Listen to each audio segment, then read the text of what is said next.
Princeton Tigers and the Pennsylvania Quakers. In any year, there's not a lot of love lost between these two clubs, especially right now, Hedge. Should be a great ball game. The rivalry goes way back into the 1800s, and Princeton won the first 28 contests between these two teams. In the 29th, the Quakers won it, and the game was so rough and uncivilized that the Princeton faculty said, we're not going to play anymore. And for the next 45 years, they didn't play. And they've been going toe-to-toe the last 50 years or so. This year, on the field, the quarterbacks present an intriguing sub-context for us. Mark DeRosa, the quarterback for Pennsylvania, looked like he was going to have an All-American type season, had some struggles early, much better lately. He did struggle early with the interceptions and the fumbles both, Larry, but the last 2 weeks he's been on target, little play action stuff. The Quakers won those 2 games to put themselves right in the Ivy League race. On the other side of the ball, Princeton has a two-headed quarterback animal, if you will. Brock Harvey, Harry McKilney get almost an equivalent number of snaps. Very unusual to see a top club play quarterbacks that evenly. I talked to the Penn coaches before the game. They think Brock Harvey's the better athlete. He's going to get more playing time, but you can't discount Harry McKilney. A lot of veteran experience, good thrower. And a lot of patience on the offensive side. For Pennsylvania, it's a chance to see one more time Miles Masick, who may be the best receiver in the history of the Ivy League. Tops the nation, over 7 balls per ball game. Miles is a heck of a player. And it doesn't matter what division you're playing in, 3, AA, or 1. He's averaging 7 catches per game, and he catches in traffic. He's acrobatic, and he'll make the big catch for you. Now, Princeton features the top cornerback in 1AA football with 7 interceptions. His name is Damani Leach. We might see Damani Leach play head-up, man-to-man on Masick. That would be intriguing, too. Yeah, Damani Leach has almost 1 interception per game, an impressive statistic. He leads 1AA in that division. He's probably the only guy who's going to give Masick a shot. I've not seen anybody do it yet, but he'll get his chance today. Hench and I will have the view from high atop Franklin Field. Down on the field will be Ken Atterberger. Kenny, a little bit blustery looking down there for you. What's the temperature and conditions like? Well, I don't know. They say it's supposed to get into the 50s, but with this wind chill, I kind of doubt it. Let me tell you, Larry, it is gusting. Maybe, like 15 to 20. Maybe I can do that with my glove on. It'll affect anything going to the west end of the stadium, kicking game, passing game. It's gusting pretty good. Hey, you know, for the better part of an hour now, the Penn fans have just been verbally undressing anything in orange and black. They've been doing that for quite a while. The intensity is picking up. It's heating up in the stands. Larry? All right, Ken Atterberger, this is what is at stake on the field. Princeton, if it breaks right, could clinch a tie for the Ivy Championship today. Pennsylvania could wind up part of a 4-way tie by the end of the day. That is the backdrop. The sub-contest intriguing indeed. The Pennsylvania Quakers, Princeton Tigers stand toe-to-toe next.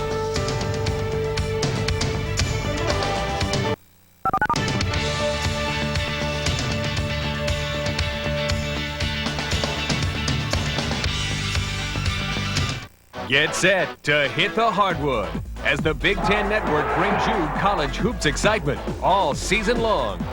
Don't miss all the fast-breaking end-to-end action when the Big Ten takes on all comers and conference matchups are in your face as the run for the league championship heats up.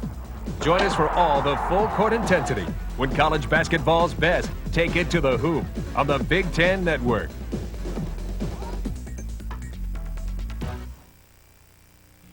When you only do sports, you have to do it right.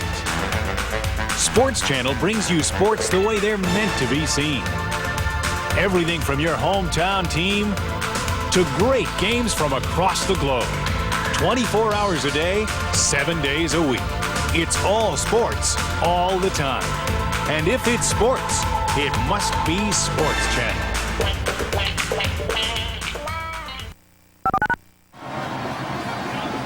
We are set for football from Franklin Field. The house is rocking. The Quakers will kick from our left. Doug Miller has it lined up out of the hold of Laren Robertson, and it's away, high end over end, and deep, and out of the end zone. You see the way the wind is carrying Hench to our right, the closed end of the stadium, and that was about a 70-plus yard boot by Doug.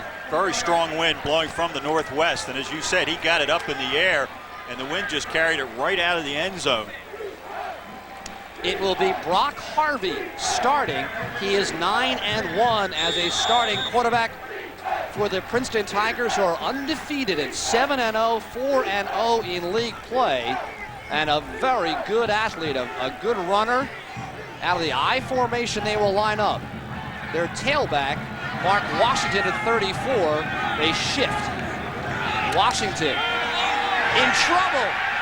They get it out to Washington on the outside and cuts it back for 3. So a controlled screen yields 3 on first down.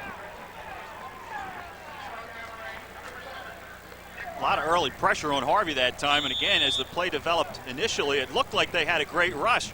But then as you think about it, Harvey did a great job decoying and set that little screen up to the right side. That could have been a lot worse. They are huge on the offensive line of the Princeton Tigers, and when they need yardage, they'll go over that right side of Carter Westfall and Brad Kozlowski. In 2nd and 7. Strong side right, Mike Clifford's the up back. The delay in the hand, Washington cuts it back inside. Morris gets a piece. That'll be a first down for Washington at the 31-yard line. Here's the way the Quakers stack up a veteran group defensively, led by Tom McGarity, the left defensive end. Across the front, McGarity, Joey Allen coming off a 16-tackle performance last week. And Nick Morris, the leading man, the strong safety number 7. It's 1st and 10 at the 31. The straight I formation. A 6-man front for the Quakers. Play action. Harvey will run it. Harvey with lots of open spaces. Harvey might go down the sideline to the 30. Out of bounds at the 21-yard line. Brock Harvey.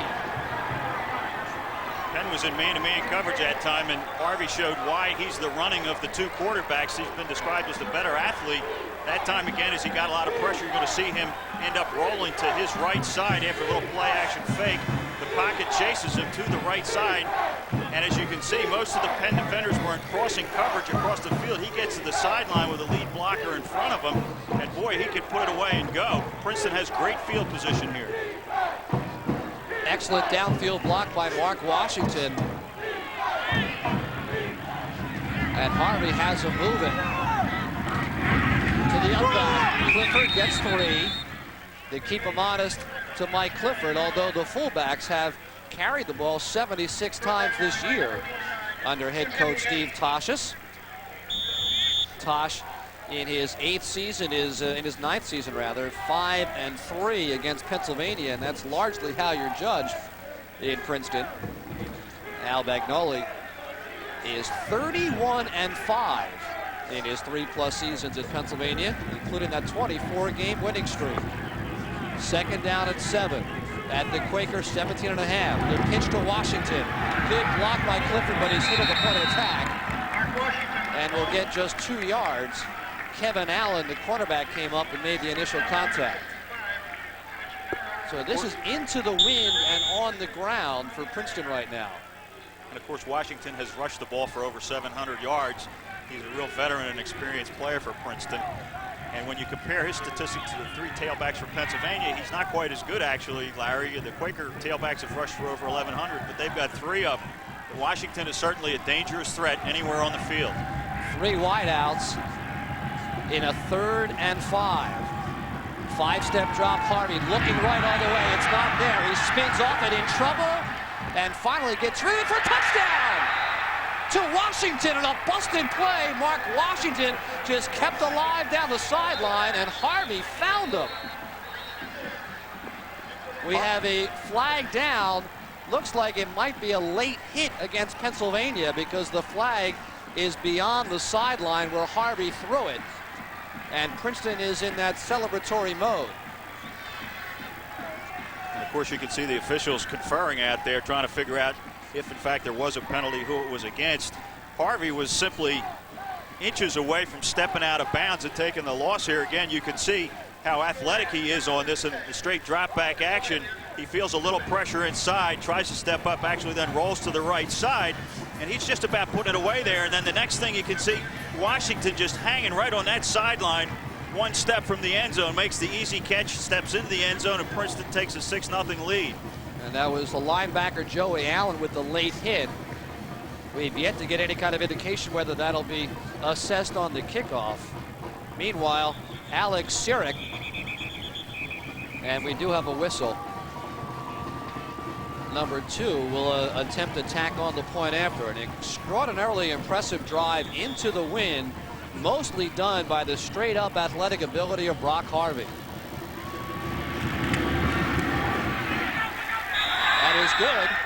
We are 2 minutes 51 seconds into this one, and the Princeton Tigers have stunned this crowd with a 77-yard drive. Brock Harvey to Mark Washington for the touchdown, and the Tigers a 7-0 lead. Well, the Penn faithful knew this would not be easy, but you couldn't expect 80 yards out of Brock Harvey, nearly 50 of it on that one running play. And of course, the Quakers won the toss here, Larry, and elected to defer, and ended up, of course, Princeton chose to take the ball when it was their choice. Penn took the wind at their backs, and they had the advantage, you would think, especially if that great kickoff by Miller, but Princeton made mincemeat out of them.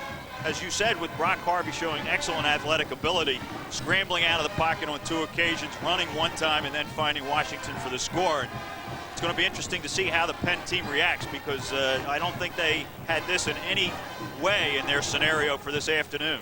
Well, the penalty indeed will be assessed for the kickoff, so Princeton will line it up. Ben Mullenix is their kickoff artist, and he is in midfield. Scoring drive goes 6 plays, 80 yards. It's a 15-yard touchdown from Brock to Washington. And even with this gusty wind that Ken Adelberger told us about, you're kicking off from midfield. Not a bad time to try an onside. But they'll kick it away to the corner. That's Amin Abi at the 3. And is hit and brought down right around the 20-yard line. So strategically, they elected to kick it high and keep it in play, and they wound up right around the 20-yard line either way. The Quakers will be led onto the field by quarterback, junior Mark DeRosa, whose statistics a bit deceiving. They've improved a great deal lately. 13 interceptions, though, in 7 ball games, certainly unacceptable. And Mark has been made aware of that.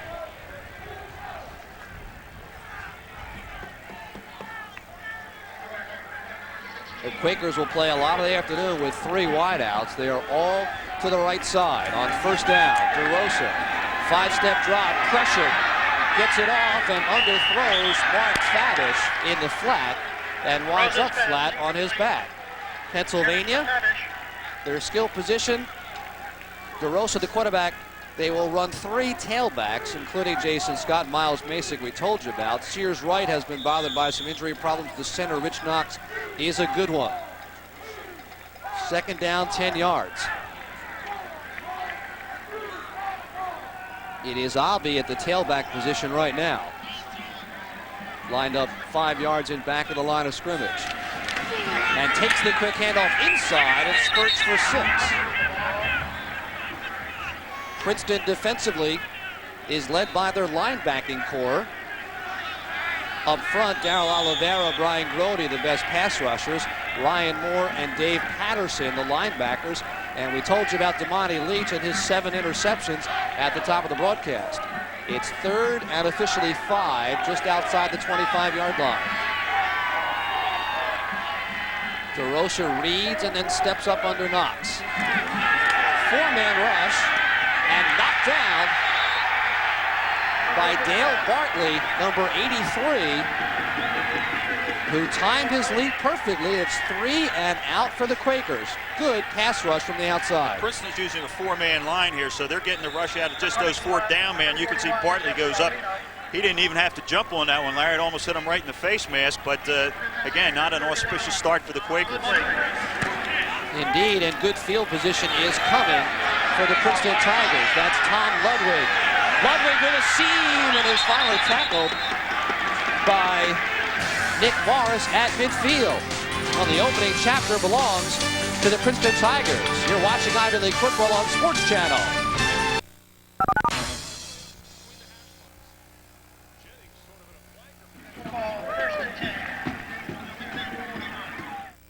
When you only do sports, you have to do it right. Sports Channel brings you sports the way they're meant to be seen. Everything from your hometown team to great games from across the globe. 24 hours a day, 7 days a week. It's all sports, all the time. And if it's sports, it must be Sports Channel. You know us. We're Core States Bank. But you may not know about our new Core States check card. See? Looks like a credit card. But it's not, because it works like a check, only easier. The amount you spend wherever you see a Visa sign is automatically deducted from your checking account. So there's no bill at the end of the month. Ever. Is that easy or what? Sign up for your Core States check card today. Oh, I forgot. The card that works like a check, only easier. Oh, this Ivy League officiating crew, Hench, clearly not used to the world of television, and they have blown the protocol and cost our audience a couple of plays here.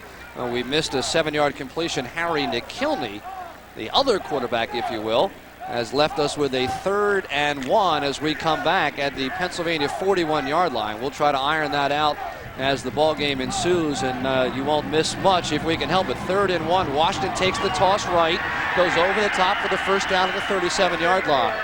And what confidence being displayed by the undefeated Princeton Tigers. Well, you're exactly right there. They have moved the football every time they've had their hands on it, which of course is only 2. And you're going to see Washington, who's, as I said, an all Ivy League performer. He just finds the hole off the right side behind the blocking of Clifford, and he knows where the first down yardage is. He goes airborne there, does about a 180, lands on his head, but he picked up the first down.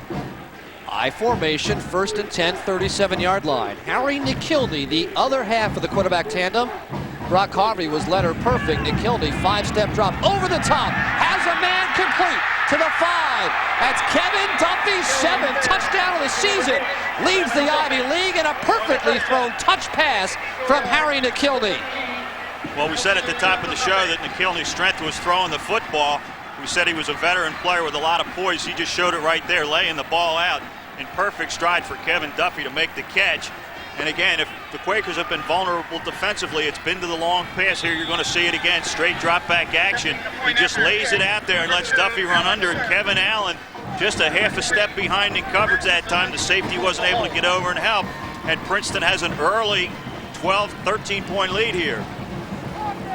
And you can make it 14-0. The Tigers of Princeton have taken this crowd out. We played just over 5.5 minutes, and Princeton has put 14 points on the board, 130 yards of offense, and every play has been perfect, purposeful, and successful for Steve Tosh's crew thus far. Perfect execution, and you can see these guys are on a roll. They're playing like a team that's 7-0 and has undefeated aspirations. Again, that time they just took the football right to Penn, and as we said, Pennsylvania, the corners especially, have had trouble defending that long fly pattern down the sideline and the occasional post. That time it was more a post look, Larry, where he came into the middle of the field, but again, hit him a dead stride. Kevin Allen not in bad coverage, but not good enough coverage to prevent the touchdown. 49 yards, just 4 plays, 1:47 to take the 14-0 lead. I was going to say Brock Harvey perfect in one series, then gets pulled because they go with McKilney, and then McKilney, absolutely beautiful ball, probably a ball that Harvey can't throw because Harvey doesn't have that kind of touch. I think that's exactly what they're looking at, and you know, the question was raised, if you have 2 quarterbacks, does the team lose rhythm? Do you get the competitive kind of feeling? Do they wish ill to one another? I think the question's been answered here in the early going as both quarterbacks have distinguished themselves. Harry McKilney was 22 for 28 against Cornell and then broke his thumb a couple of days later and gave the opening to Brock Harvey to become the starter. And this club has certainly not looked back. And now both guys have got something to hang their hat on in the first 6 minutes. The kick this time more conventionally from the 35-yard line. It's a wobbler taken by Aman Abi at the 15. He is hit from behind. Coming in completely clean and untouched is wide receiver Royce Reed, who just stayed in his lane and no one ever touched him. And Pennsylvania at the 22 will start. Princeton defensively is among the national leaders in rushing defense and in scoring defense, and they have 30 takeaways to just 5 giveaways. Of course, it's not been turnovers, it's just been straight up execution here in the first period. Again, DeRosa will line up with 3 wideouts. Spread to the right. And the give on the inside to Aman Abi. He'll get 7. Make that Aman Abi. Sorry. Like where the monks live, the Abbey. That time again, the Quakers, of course, are going against one of the best rush defenses in 1AA. Princeton is in the top 10 in that category, holding opponents to under 90 yards a game. And because they run that four-man down look, they're going to do a lot of trapping up inside there, Larry. You're going to see the up back get that quick post, get up there and get in there in a hurry. 2nd and 2. Again, the single back set and motion on the Pennsylvania side of the football. And 4 flags come flying as the officials see an opportunity to really get one right. Everybody throws their flag simultaneously. Looked like the left side of the Pennsylvania line may have jumped. Well, I guess there's some comfort in numbers there. On the offensive team, 5-yard penalty, first down. Not first down, buddy. It's 2nd down. From 2nd and 2, it becomes 2nd and 7. There's the look at it. You see the motion, left side.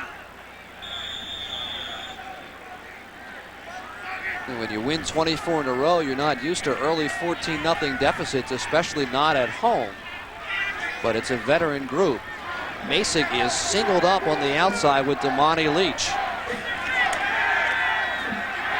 Over the middle, complete on the money. Nice ball from Mark DeRosa to Felix Rouse for a first down at the 36-yard line.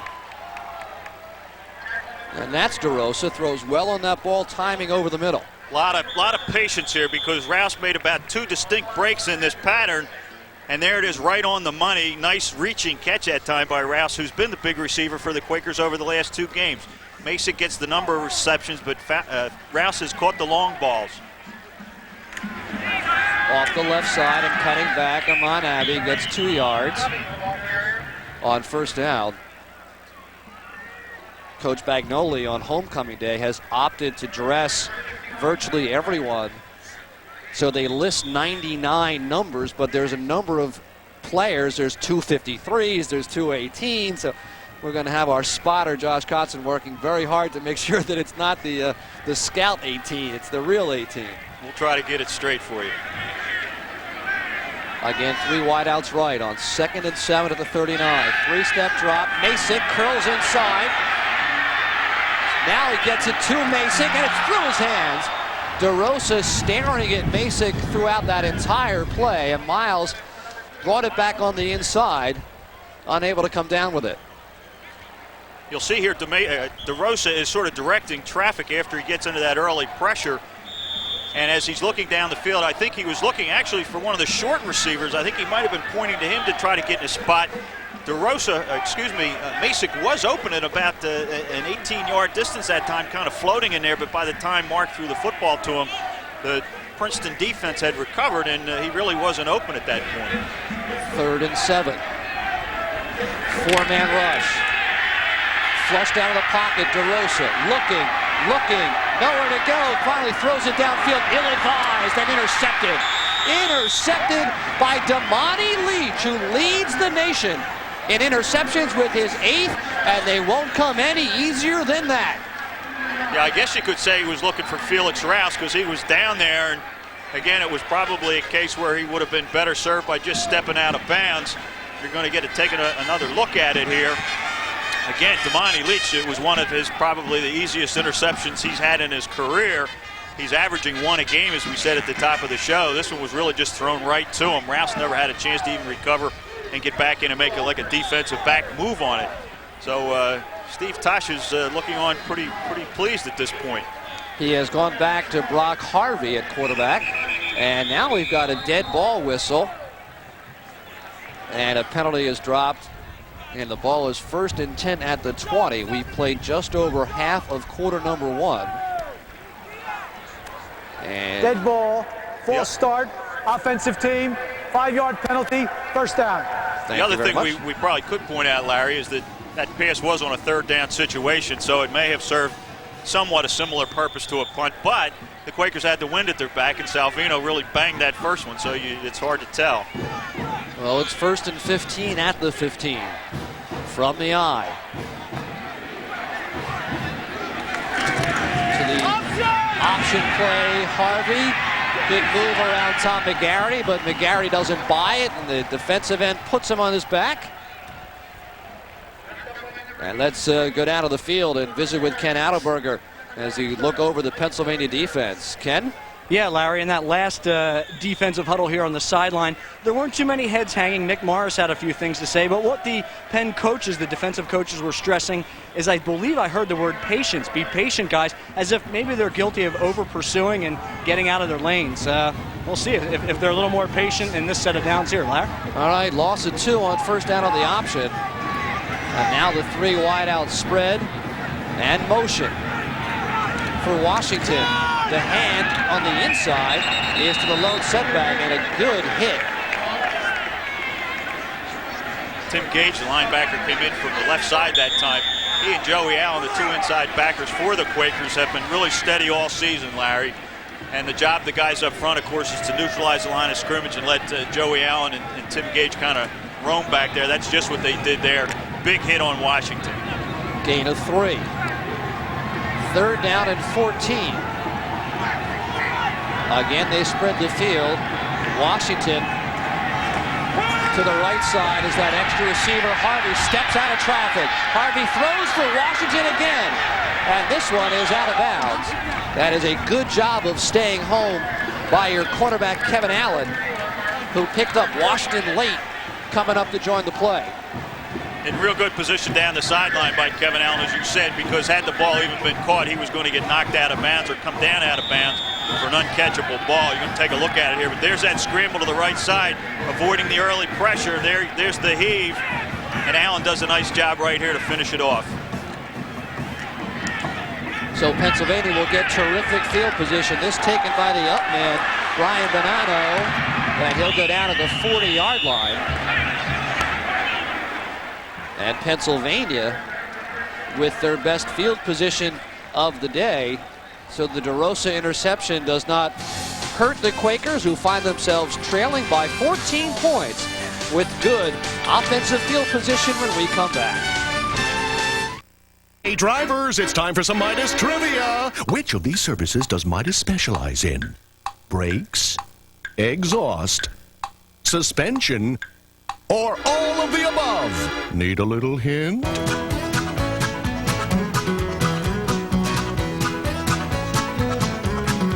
Hey, you're getting good at this. So, for expert service and great guarantees, try the Midas way, the way it should be. How long ago was it when they played hockey with no helmets or masks, and basketball with no shot clock, and no team would be caught dead in a color like teal? And how long ago was it all we really needed was one simple loan to take care of everything you really needed? But times have changed, and so have we. Now Core States offers loans to help with everything from a new car to an extended credit line that will help your small business grow bigger. Because some things never change. Princeton Tigers with 2 flawless drives to open the ball game, building a 14-0 lead.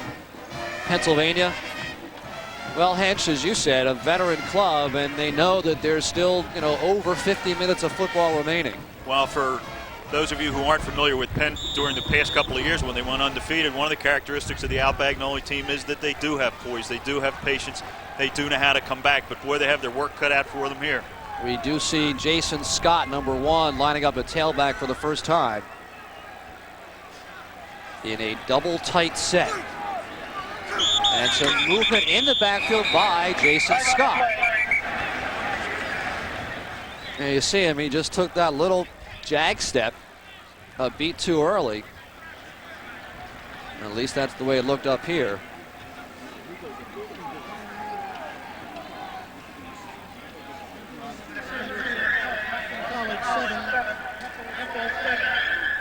And indeed, False start on the offensive team.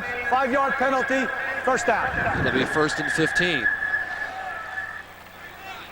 Pennsylvania lines it up without a huddle, using Kevin Tucker, their U-back, lined up as a straight tight end on the right side, joined by Matt Tonelli on the left side. First double tights look. And to give to Scott. Has a seam. Shut down. Gets 3. Tackled by defensive tackle Sam Young. Number 1, Jason Scott, the ball carrier. And again, the Quakers kind of using that straight ahead look. That time there was no trapping up front. It was just a straight give to Jason Scott. And of course, he's most dangerous if he can get into that hole, get across the line of scrimmage, because he's got great lateral movement. He's got great strength for a guy who's not all that big. Princeton really stacking by the line of scrimmage. The proverbial box has 8 men in it right now in the double tight set. And lots of time. DeRosa the fly for Rouse, and it's incomplete.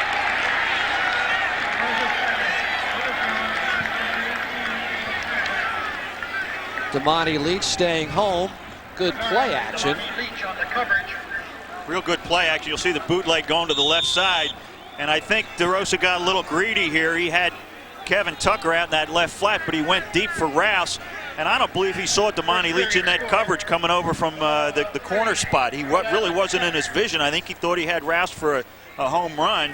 But Leach showed that great speed, the great leaping ability, and batted the ball down. As you see, big 3rd and 12. 5-step drop. Underneath and incomplete as Jason Scott turned his cheek to the right, and the ball hit him in the hands just a little bit behind. Would have been well short of a first down. So the good field position for naught. See, Scott may have turned his head a little bit on this one. You'll see him make the break in there between the linebackers. The ball was a little bit low and behind him, but probably catchable, and Salvino's going to punt away here. And he will back up the Tigers to the 6-yard line. Who else is down there but Nick Morris? Probably spot that officially at the 8, but the terrific field position at the 40 comes up empty for the Quakers. Yeah, if they've had anything to cheer about, it's been the field position, but of course, field position in and of itself doesn't get any points on the board. And with 4 minutes and 49 seconds here to go, Princeton pinned pretty deep in its territory. The Quaker defense has an obligation right now to try to force another punt, or better yet, force a turnover. It is Harry McKilney's opportunity for the second time to lead the Princeton attack. Handed off on the inside to the spinning Washington. Hit hard for a gain of a yard. In that dangerous spot inside the 10-yard line, Washington hoping to become just the 6th Tiger ever to rush for 1,000 yards. He's over 730 now. And the Princeton people say that he has clearly been a much more mature running back, north and south, as opposed to kind of east and west as he might have been early in his career. And if he does maintain that average, he will get his 1,000 yards. From the eye.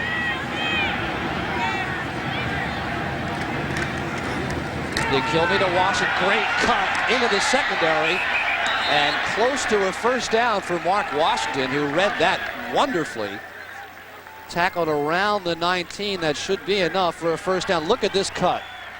Real nice vision here, too, and he lets the block set up for him. Making that break to the left, finding the seam, and, of course, then lowering his shoulder to get the first down yardage. Good tackle by Dana Lyons at the end of the play, but too far at the end of the play. That is 6 carries, 25 yards early on for Mark Washington.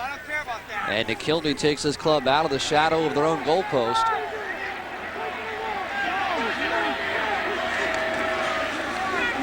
Again, it's Washington with nowhere to go.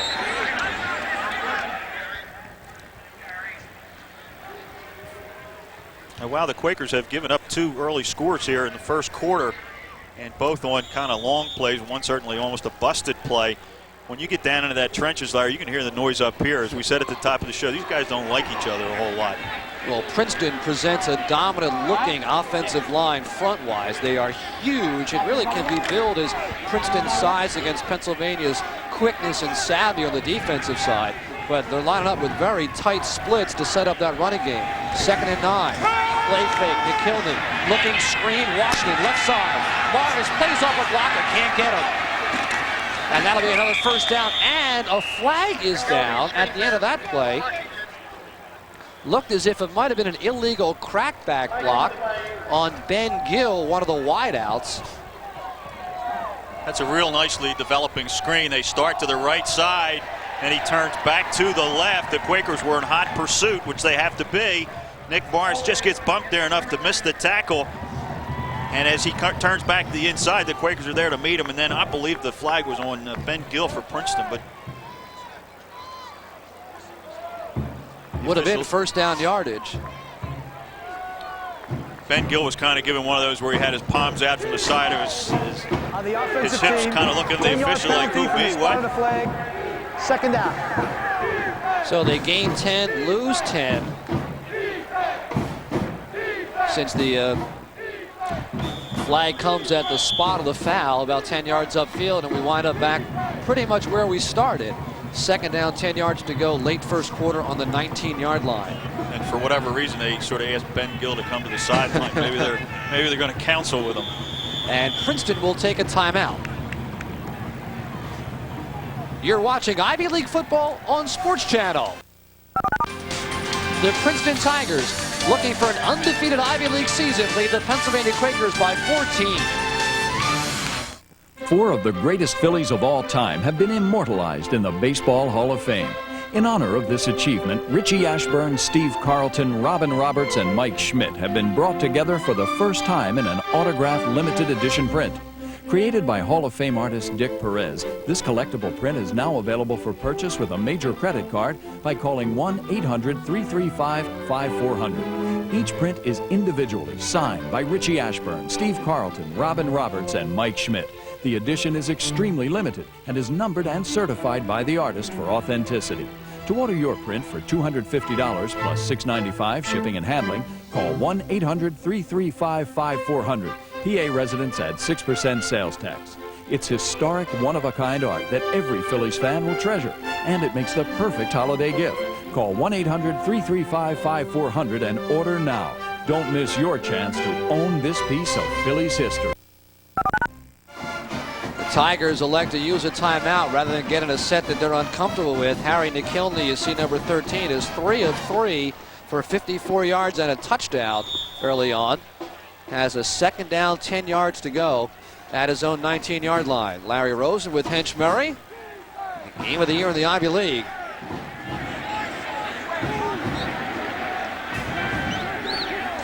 McKilney, the play fake roll right.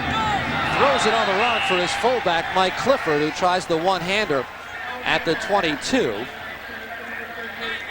Will bring up a 3rd and 10. As you said, just a little play action fake going to the right side. He had Clifford open in the flat, but the ball didn't have a lot of character on it. You got to have that tight rotation, that tight spiral when you're throwing into the wind, even on a short pass on a day like this.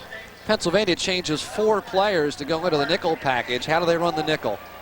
Well, they bring in Darren Robertson, who's a freshman linebacker, number 48, and Bishop comes in also at one of the safety spots. All right, they run a 4-man front underneath and complete this time to Clifford for virtually no gain, as Joey Allen was there, called a 2-yard pickup.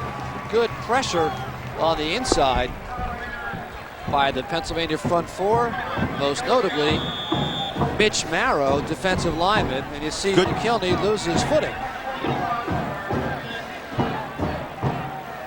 Good coverage this time by Darren McDonald, the freshman who I mentioned, and also Joey Allen. The nickel package worked. Again, Pennsylvania should have good field position at the 42. A fair catch taken by Brian Bonanno, who was a bit on the indecisive side with the fair catch. But he indeed put that right hand up in the air, and the official's right on it. At the 42.5-yard line for Pennsylvania. Here comes Mark DeRosa leading his club out. The officials were right on it, so were all the guys on the Princeton bench. But as you said, Bonanno did put his hand up there and then maybe had a second thought that he'd try to sneak down the sideline, but I guess the official decided it wasn't enough to be called a violation.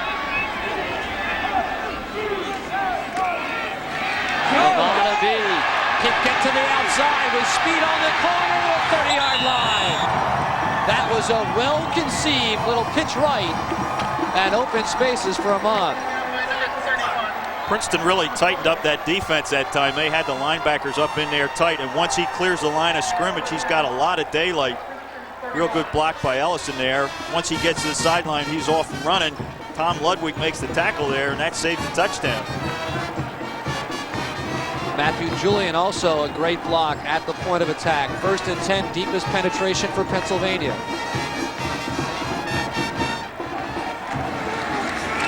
Little counter action, Jason Scott.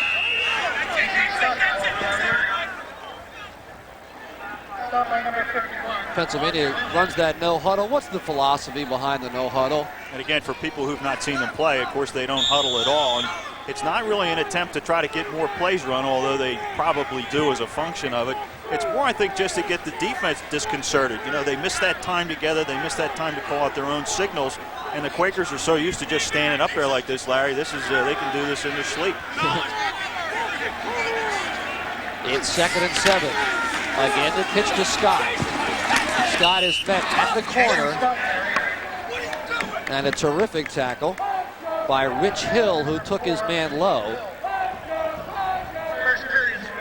And not much on the short side to work with. You're going to see Kevin Tucker here kind of miss a block there right at the point of attack. And because he did that, Princeton was able to get upfield and force him wide and really shorten the gain considerably. Fabish, Masick, and Rouse all lined up to DeRosa's left on a key 3rd down and 6 at the 27. The tight end, Matt Tonelli, the lone receiver to the near side.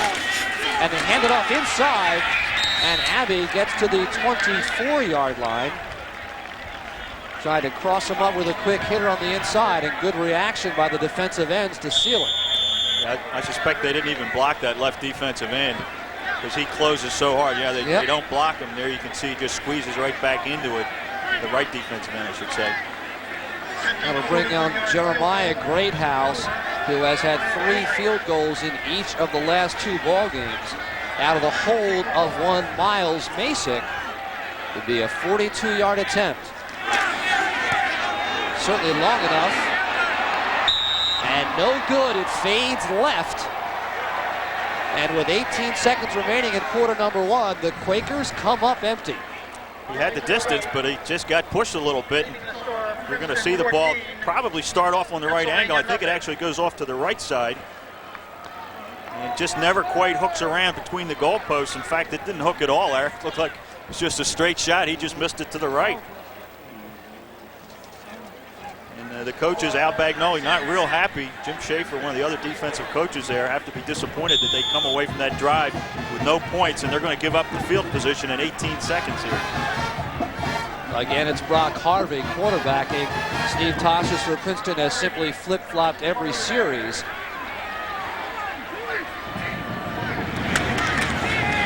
And it's Washington. We'll take it to the outside. And we will see him go out of bounds at the 28-yard line with the 11 seconds remaining in period number 1. Hit on the corner by Laren Robertson. Still picked up 5 yards, and he's a real tough runner. He really likes to mix it up just as he's going to have the collision. He's not one of those who's prone to spin and twist his way out. Once he decides it's time to have the collision, he lowers the shoulder and lowers the head and does just that. And that's, of course, why he didn't get out, or excuse me, why he did get out of bounds there. He also knocked Laren Roberts right out of bounds.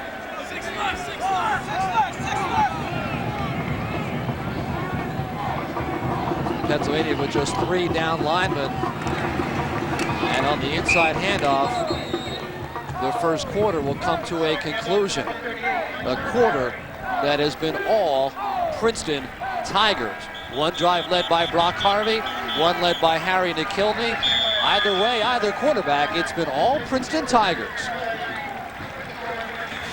First quarter is complete. Back to Franklin Field in a moment. You know us, we're Core States Bank. But you may not know about our new Core States check card. See?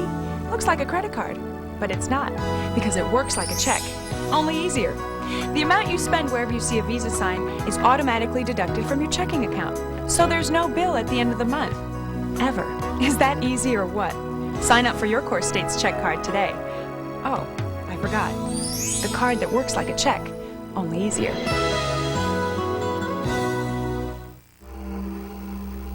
Not know it. Other Pennsylvanians. No cure.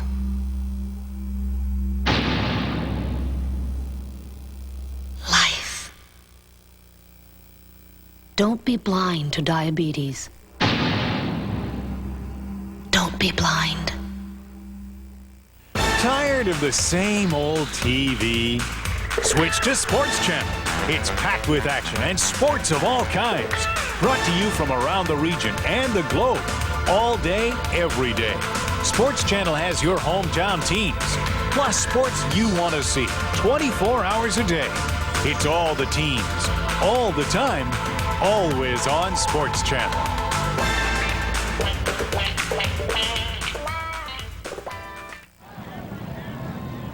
Classic fall in Philadelphia. Bright sunny skies, temperatures around 50, just fine for football, unless thus far you're a Pennsylvania Quaker fan. It's been all Princeton. 1 quarter in the book, the Princeton Tigers looking for their 10th consecutive victory, which is the longest winning streak they've had since 1965. And they came out smoking.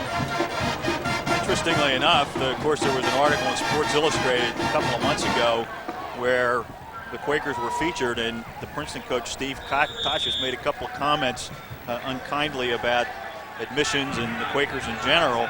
But interestingly enough, Princeton has the best winning percentage in football in 1AA since 1991, so they must be doing something right. It's 3rd and 3. Brock Harvey rolling out. Brock Harvey has an open receiver right on the money, complete to Kevin Duffy, who caught the touchdown pass earlier for a first down at the 42-yard line. It's a good-looking play. Duffy, of course, is their leading receiver. He had 31 catches coming into the ball game. Nice setup by Harvey. He just found an open spot out there, Duffy did, made the catch and got hit immediately, but it was enough for the first down. Interestingly enough, also, their second leading receivers are the tailback and the fullback, so it's not a wide-out, a deep-throwing kind of offense. First quarter total yardage, Princeton 161, Pennsylvania 63. First down at the 44. Reverse is coming. And read perfectly by the Pennsylvania defense. That was Kevin Duffy. And the play made by the stay-at-home Michael Elzy. Real good effort by Elzy to stay at home. Also by Tom McGarity, the senior, who was out of the picture to the left that time because he had nowhere to go. And he just chose to turn up a little bit earlier, but Elzy was right there. And timeout Princeton. So for the second time this half, Brock Harvey doesn't like what he's looking at, and he'll take the timeout with a 2nd and 12 at his own 43-yard line. Steve Tosh is in conversation with Brock Harvey, maybe in a moment. Hey, when I was coming up, I walked 15 miles in the snow every day to practice. There were no locker rooms. The balls had laces, and the shoes were made of canvas. What's canvas? And there were no foot lockers. No foot lockers. No foot locker. Whoa, you guys had it rough. Nobody's got more basketball shoes or more experience selling basketball shoes than Foot Locker, where it all begins. You guys have commercials, right? Cold, yeah, no heat. You know us. We're Core States Bank. But you may not know about our new Core States check card. See? Looks like a credit card. But it's not, because it works like a check, only easier. The amount you spend wherever you see a Visa sign is automatically deducted from your checking account. So there's no bill at the end of the month. Ever. Is that easy or what? Sign up for your Core States check card today. Oh, I forgot. The card that works like a check, only easier.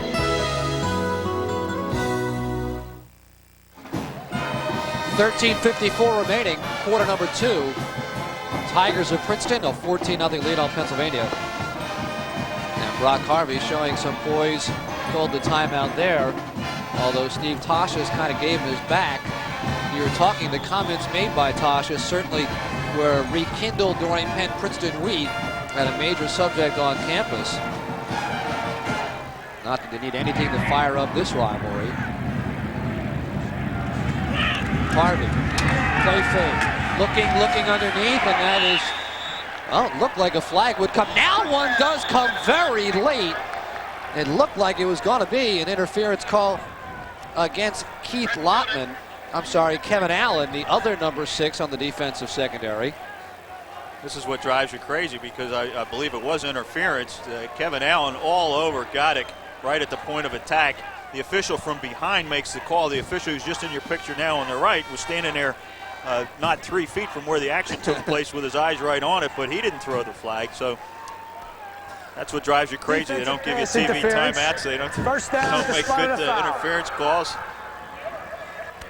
Interference right in front of Coach Bagnoli was kind of obvious, but he is letting the official know directly in front of him, less than 3 feet from him, that why would you not make the call? And the guy 25 yards away, the back judge, come all the way running up to make it. Either way, it's 1st and 10 to the 47. In the I formation, Brock Harvey to the option. The late pitch to Washington, and he is hit hard behind the line of scrimmage, as the Quakers do a great job of stringing that out, most notably Nick Morris. That's the second time they've tried to go with the option, and of course that's probably one of Brock Harvey's fortes, but you're just going to see classic good defense against the option by the Quakers. They string it out. Good confrontation there by Van Meter.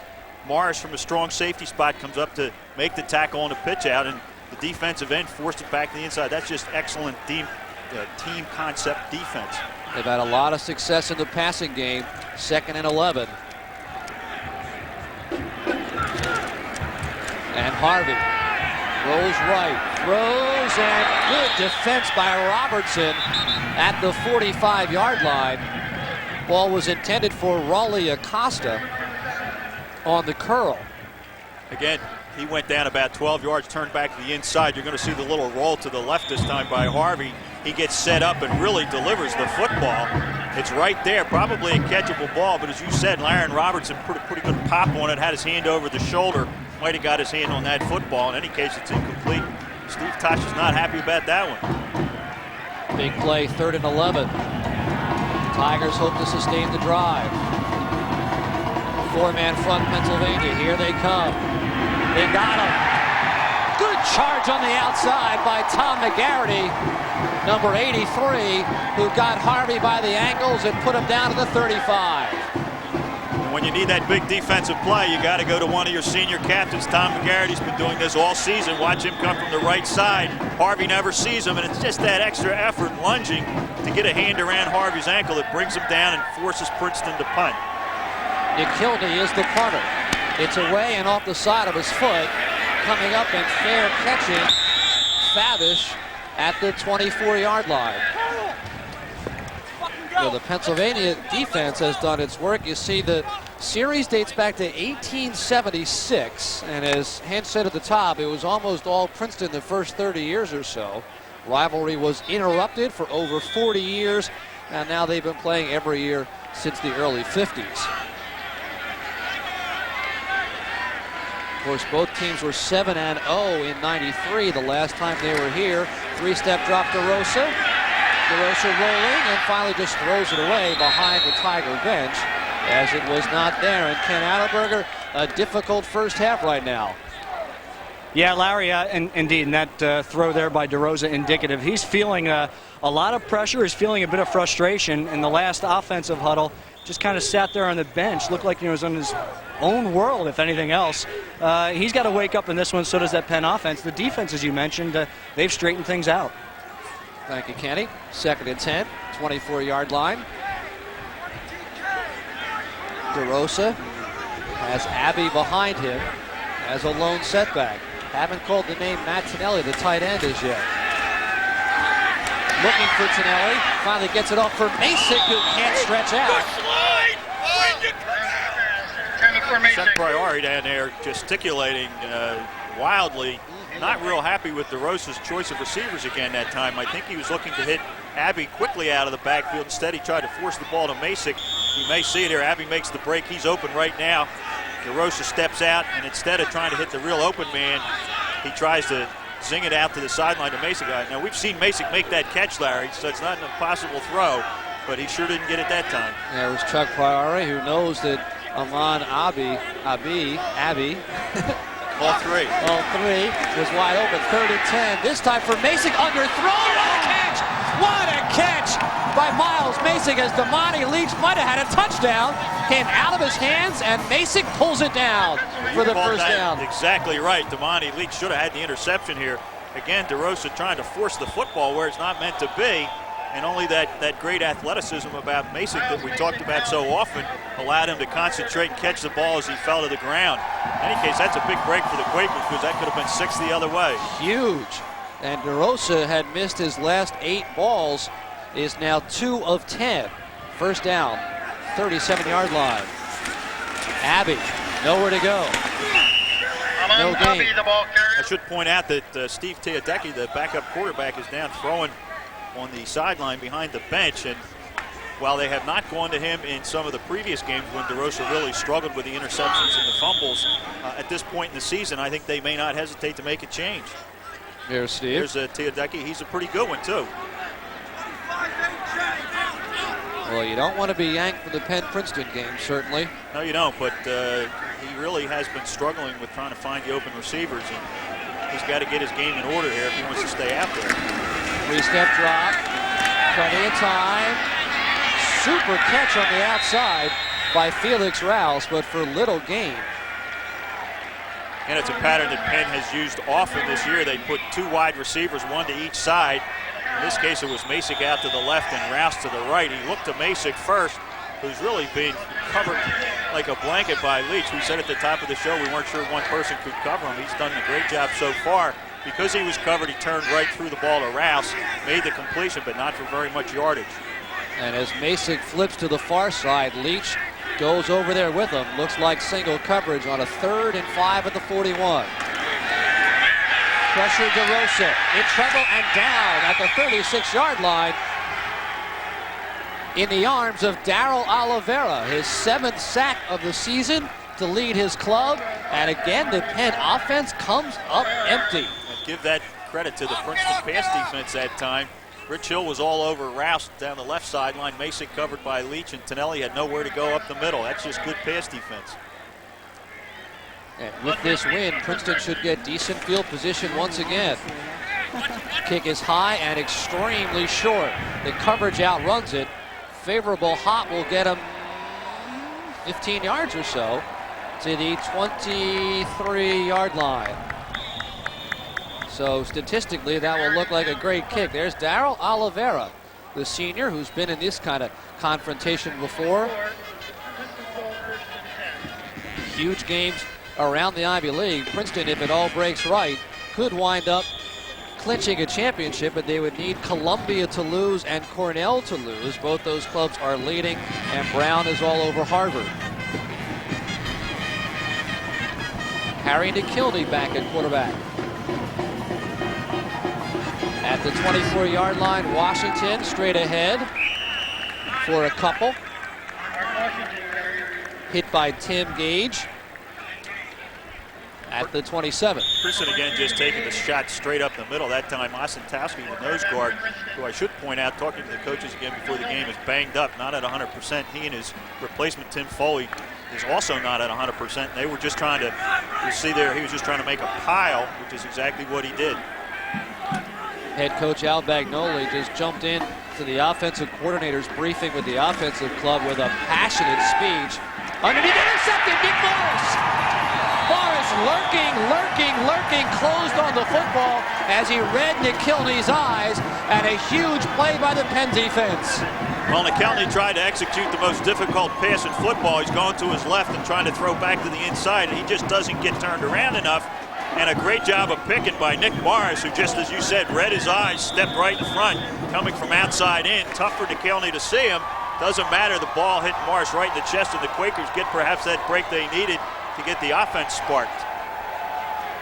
And as I said, Coach Bagnoli came over and met with the offense, turned his back on the defensive play momentarily just to get involved. And now his club's at the 30-yard line. On the roll. DeRosa across the middle to Mason. Makes the catch at the 19-yard line. Just a bootleg coming back to the left side. And again, Masick went down about 15 to 17 yards, turned trying to find the open area, and as he came out of that bootleg fake rolling to his left, you're going to see DeRosa does get a chance to get set up here and really deliver the ball with some mustard on it. There it is. There's the toss, and a great catch by in traffic by Masick again. That was, by the way, Morris's 3rd interception of the year. All-Ivy performer. Deepest penetration for the Quakers. Deion Camp and a flag down at the 19. Play was good for a couple of yards.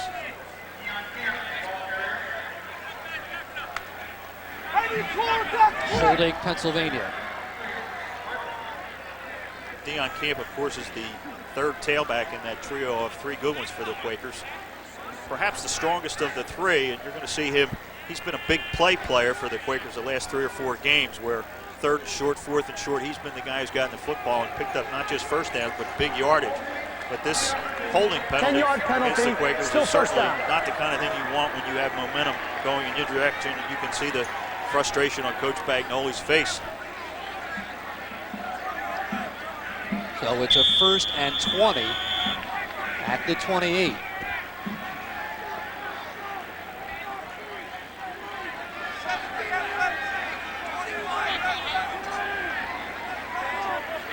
Miles Masick on the bench at the moment. And the toss to Camp. Loss of 3.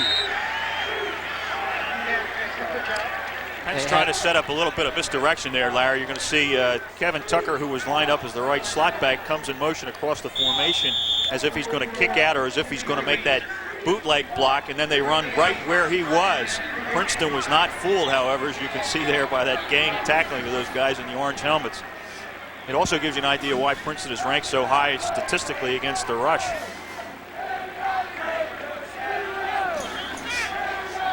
Second and 22 now at the 30. Masick back on the field, 3 wideouts. DeRosa looking right all the way, throwing right, caught. Good job of the hands by Felix Rouse as he gets back the holding penalty and a little bit more right around to the original line of scrimmage at the 19. Great hands here. Quakers sent out 5 receivers this time. DeRosa does a good job of surveying the field. He looks to Felix Rouse. What a great catch there, as you can see him extend, knowing he's going to get popped and holding on to the football. Masick lines up the lone receiver top of your screen with Damani Leach and some help from Tom Ludwig, the free safety. DeRosa looking left, throwing left, complete in the flat, Fadish down at the 15-yard line or 16-yard line, short of the first down. And we will see Jeremiah Greathouse for the second time today attempt a field goal. Fadish was wide open that time, but way short of the first down yardage. And what may be a factor here is Greathouse trying to kick into the wind. You'll notice also how from the left hash, Penn uses an unusual formation, way unbalanced here, snapping the ball sideways to give Greathouse a better angle at the goalpost. 33-yard attempt. That's perfect. And the Pennsylvania Quakers at the 6:01 mark of period number 2 get on the board off the toe of Jeremiah Greathouse. You're watching Ivy League football on Sports Channel. The Princeton Tigers lead the Pennsylvania Quakers 14-3 late second quarter. He was the league's top scorer. He was last year's Big East Player of the Year. And he's just getting started. Watch Kerry Kittles and the Villanova Wildcats battle the best in the NCAA on Sports Channel. With a balance of power and finesse, the Wildcats are ready to claw their way into any battle. It's great coverage of a local team with national ambitions. And it's only on Sports Channel, the home of Villanova basketball. You know, I played rugby with the lads in England. Just a little pickup game. We became real chums. I was smashing, as they say across the pond. In fact, they say they've never seen anyone play like me. It's just good old American ingenuity. They used to call me their secret weapon. But those days are over. And now the only place I can see it is on Sports Channel. It has the best rugby coverage this side of the Atlantic. Sports Channel brings rugby to your home safely. Quakers move 14 yards behind the Nick Morris interception in position for the Jeremiah Greathouse 32-yarder. On the board with 6:01 remaining, half number 1 at Franklin Field. The beat goes on.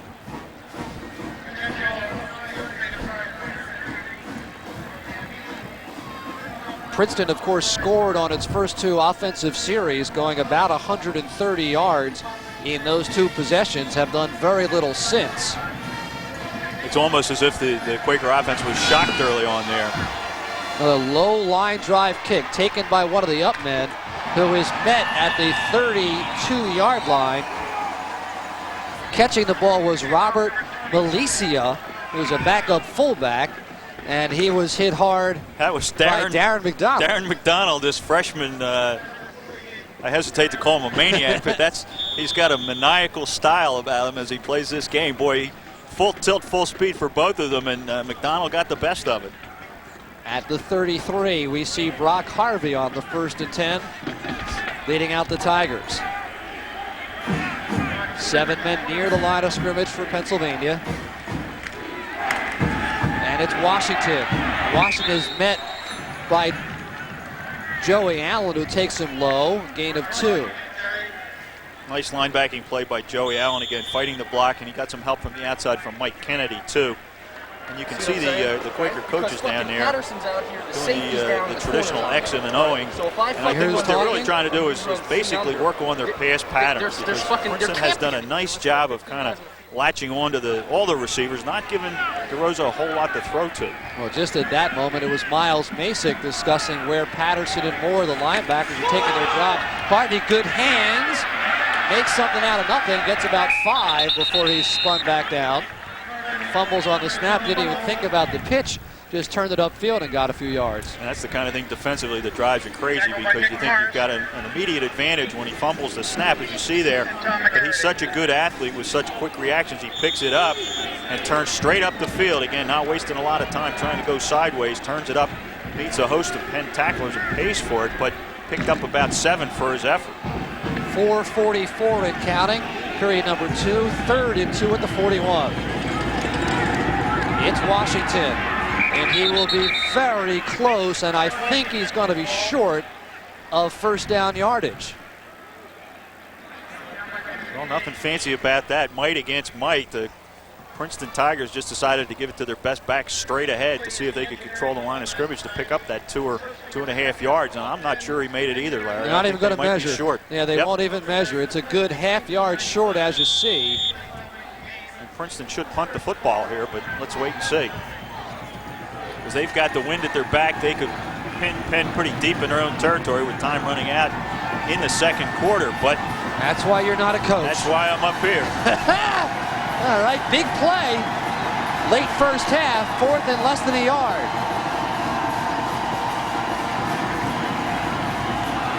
Quarterback sneaks, flags are down. It looked as if the Pennsylvania nose tackle might have jumped. I was just about to say the only other thing they might be doing is trying to draw the Quakers offside, and I think I jinxed them. I did some mind control there, because I think it was the Quakers who jumped first, and very alertly the center, as soon as the Quakers showed any movement into that neutral zone, snapped the football. You're going to see it right here. That's Chris Osentowski. Chris Osentowski, who we said earlier might be playing injured today. Doesn't matter. That's the kind of situation that's just inexcusable. The defensive players are always taught to wait till the ball moves before they move, and especially in a 4th and short situation like that, where you know the team's going to try to sucker you, you just have to show that extra discipline, and Osentowski that time just wasn't able to. A great job by the center, Rich Knox, to snap it following the movement. 1st and 10, 47-yard line, 3:38 first half. Harvey, pitch left, Washington has a good block out front, and will get 4 yards or so. Lead block by number 65, Rich Manzo. Real nice acceleration by the left side of that Princeton offensive line. Good block there on Tim Gage also, and a decent tackle by Laren Robertson as he comes up to stop Washington. Well, Robertson has had a number of hits, which is a good news, bad news kind of thing. He's having a nice ball game, but making a lot of tackles and run support. And he's not real big over there. He goes about 165 pounds. Offset eye. Harvey fumbles again. McGarry's got it for Pennsylvania. It came out of the hands of Harvey and then through the hands of the up-back for Princeton, Mike Clifford, and then wound up being recovered one-armed by Tom McGarity. Great quick reactions by McGarity. Boy, super reaction by Tom McGarity, the captain from locally from Archbishop Bryan. There you can see the fumbled snap. Clifford can't handle it either, and it looks like it's going to go by McGarity, but he just alertly reaches out quickly to steal it from 2 other Princeton players. Great effort.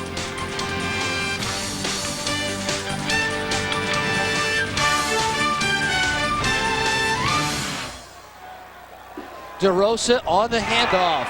Gives it to Jason Scott on the delay.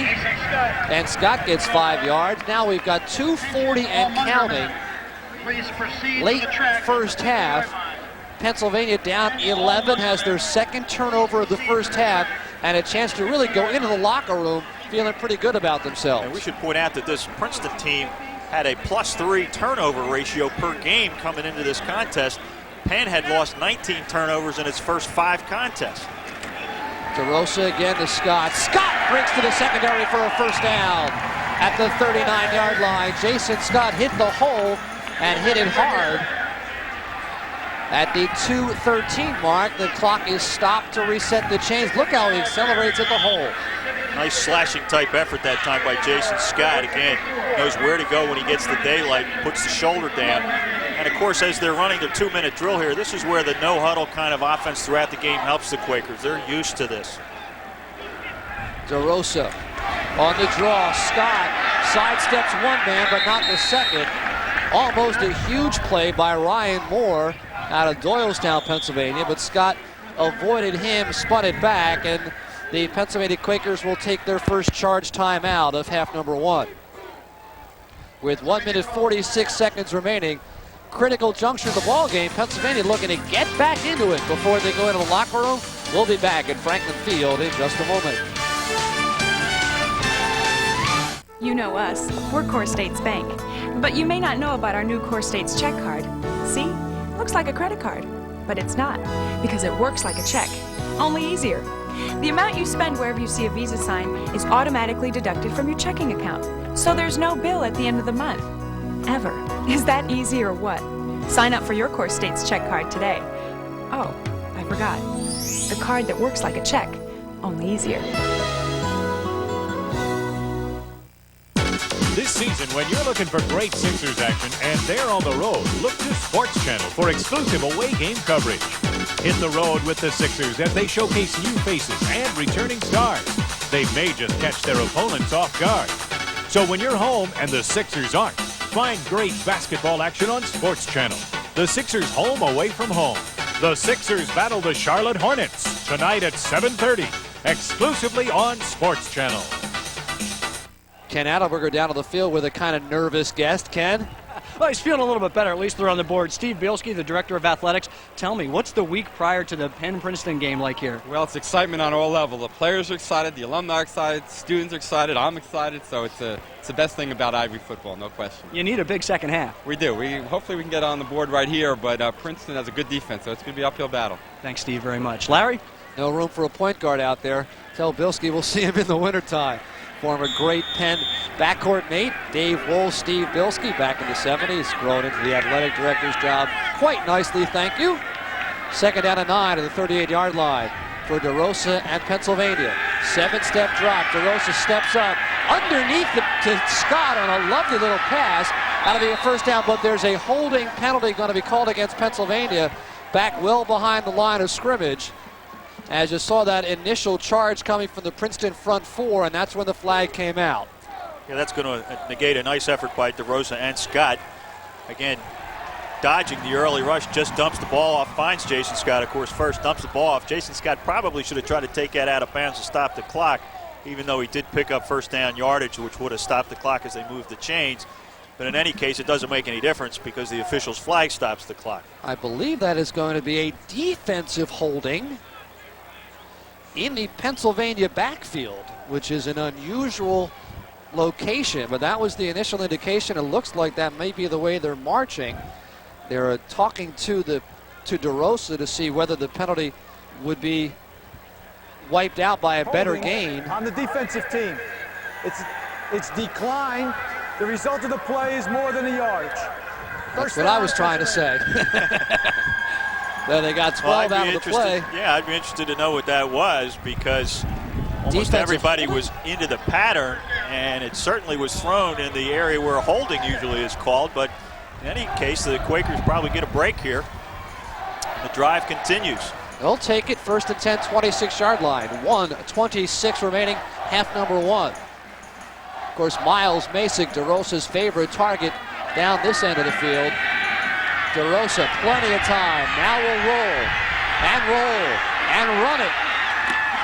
That is hit hard, double teamed by Dave Patterson. And Ryan Moore, and a timeout is called immediately by DeRosa with 1:06 remaining. He actually got himself 4 yards on the play.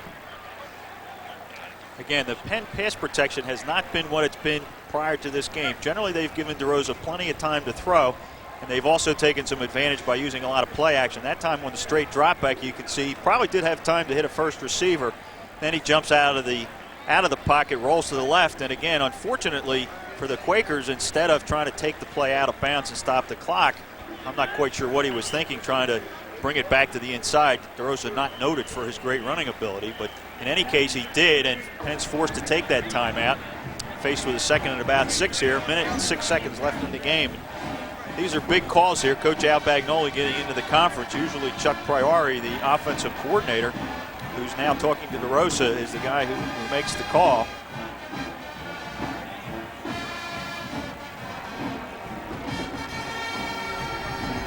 And Ken Allenberger will be sharing some special halftime festivities with us. Kenny, what do you got? Well, a very special man, Miles Masick. These are some of the final strides he's going to make on the field. He's got 2 more games after this. We talked to Miles about it. He will be our halftime feature, plus many other guests. You'll want to stay tuned, Larry. All right, a tribute to the Munger Man and Regs Bagnell, and much more all coming out with Ken at halftime. First, 2nd and 6 in the 22.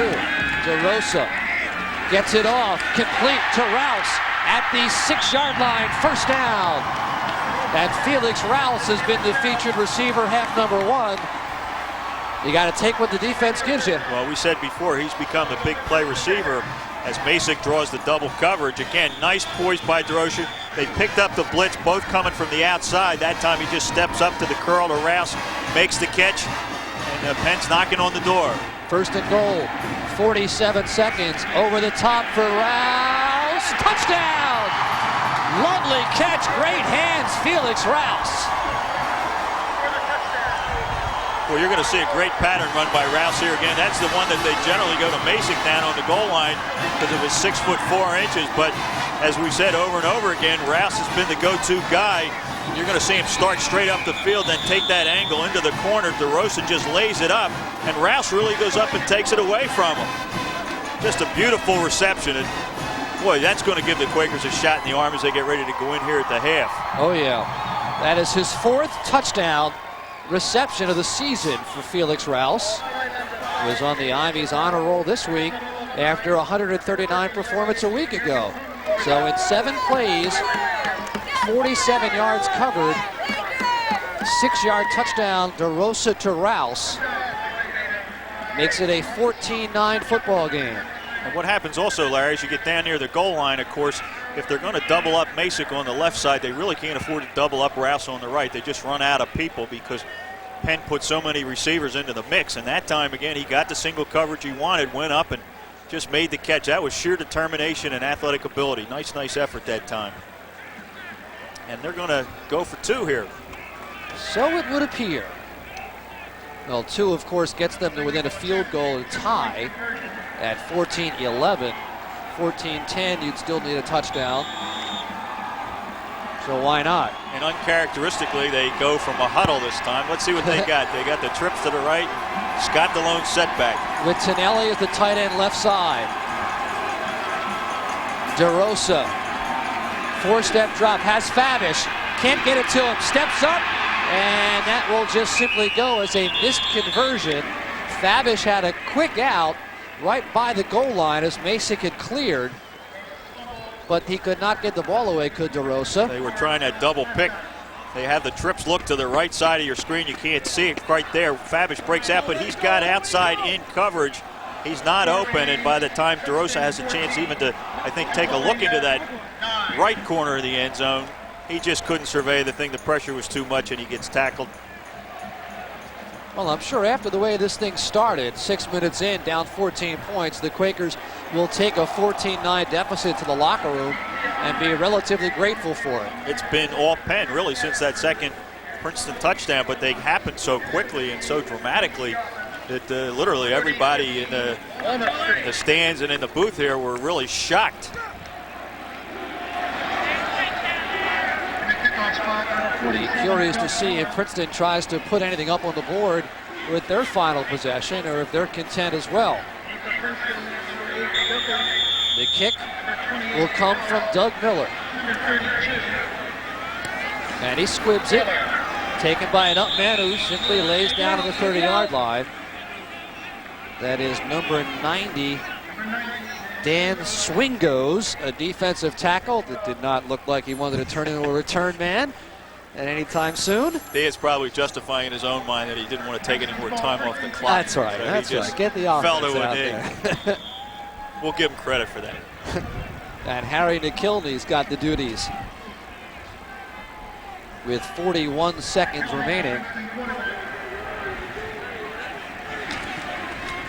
And they go to Washington. Washington to the 40 to the 45. Good cut. And Morris meets him at the 46-yard line. That will stop the clock. And Princeton will go sans huddle. Waiting for the chains. And spiking is McKilney with 31 seconds remaining. Penn has gone with the nickel package again. They've got Darren McDonald in there as one of the linebackers. They take out Timmy Gage. They got John Bishop in at an extra safety. And they try to do a lot of delayed blitzing out of this look too, Larry, to try to confuse things. But Princeton, of course, if they're going to run that draw or that straight handoff, that give, it's not going to make any difference. And you don't want to have your nickel package in there against a running offense. So it's 2nd and 10 at the 45. McKilney, play fake, rolling left, stopping, setting, looking over the middle to his tight end, picked off and dropped.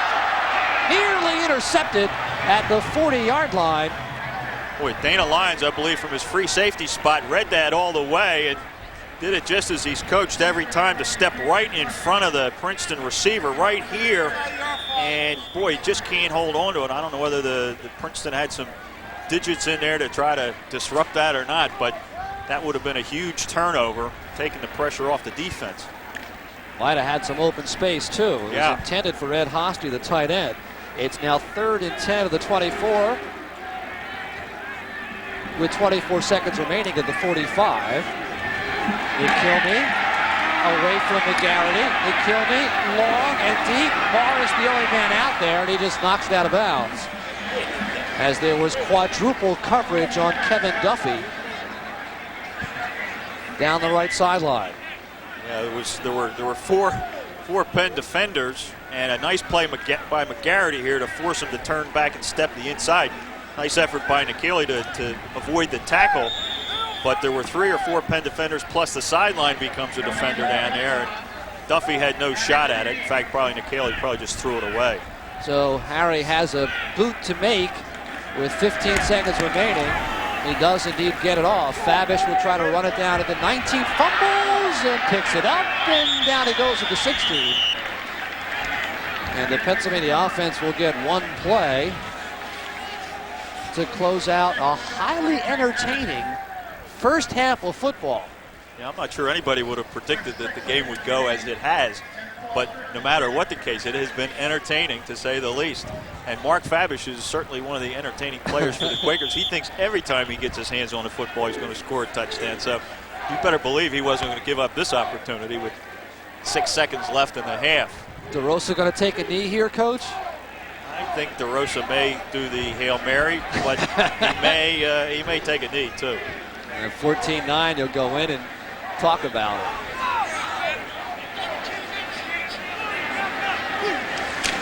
He gives it up on the inside. Abbey will get 7-8 yards and help statistically, but the first half comes to a conclusion. And the Pennsylvania Quakers have fought back from a 14-0 early deficit to close in on Steve Tosh's Princeton Tigers. Princeton at 7-0, 4-0 in the Ivy League, looking to perhaps clinch an Ivy League championship. They've got 30 serious minutes of football remaining. Ken Adlerberger has our halftime activities next. Get a kick out of SportsChannel each week with exciting coverage of the world's most popular sport, featuring showdowns from around the world, including the English Premier League, Italian soccer highlights, and great coverage of the U.S. soccer front with games from the CISL. Plus, This Week in Pro Soccer with features, highlights, and updates. If your goal is to find great soccer coverage, Get your kicks every week on Sports Channel.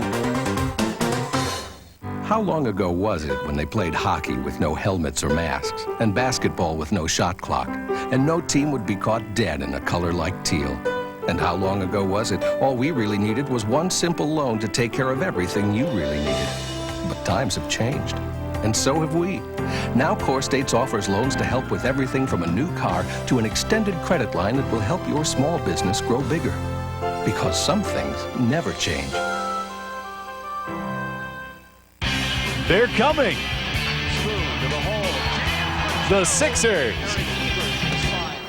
The Wildcats.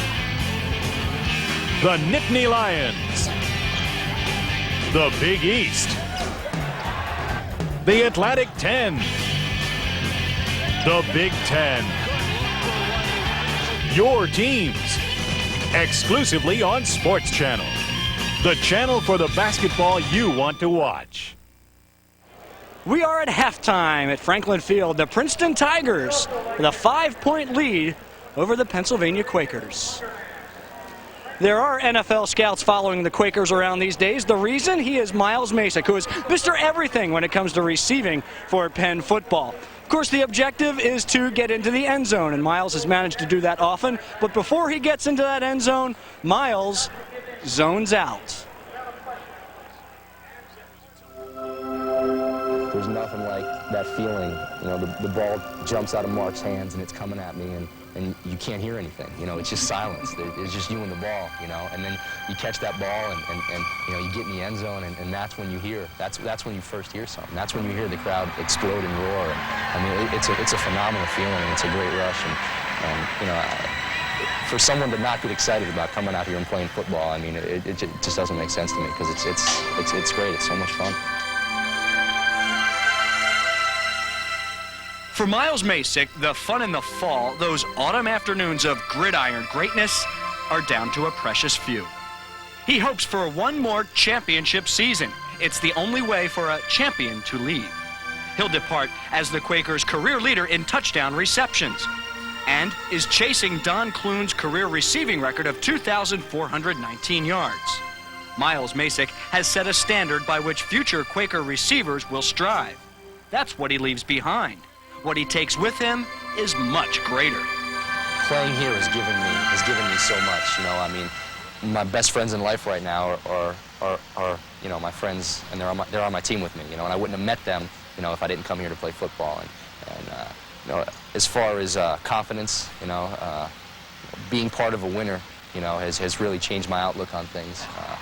I think what the neatest thing is about, you know, the records you get and the accomplishments you get are that, you know, that day is yours. You know, the day you catch that pass, you know, the day you score that touchdown and break that record, regardless of if someone comes along and beats it in 4 or 5 years or in 10 or 20 years, or if someone comes and does it the year after you, you know, that day is yours, you know, and it's really special. You know, the day we won those Ivy League championships, you know, I still remember it. I still remember the Cornell, you know, game my sophomore year. I still remember clinching it here against Harvard that year, and regardless, you know, of who wins it this year, you know, we're still in the race, definitely, and you know, I think we have a good chance of doing it, and whoever wins it in the future, I mean, those days are mine, you know, and those days are ours as a team, and that's what makes it special. He is described by his coach as a football player with the choir boy looks. What he has are great hands, decent speed, and at 6 feet 4 inches tall, his vertical jump makes him difficult to defend. But what surprises people most is his durability, his toughness. Miles Masick is a fearless competitor.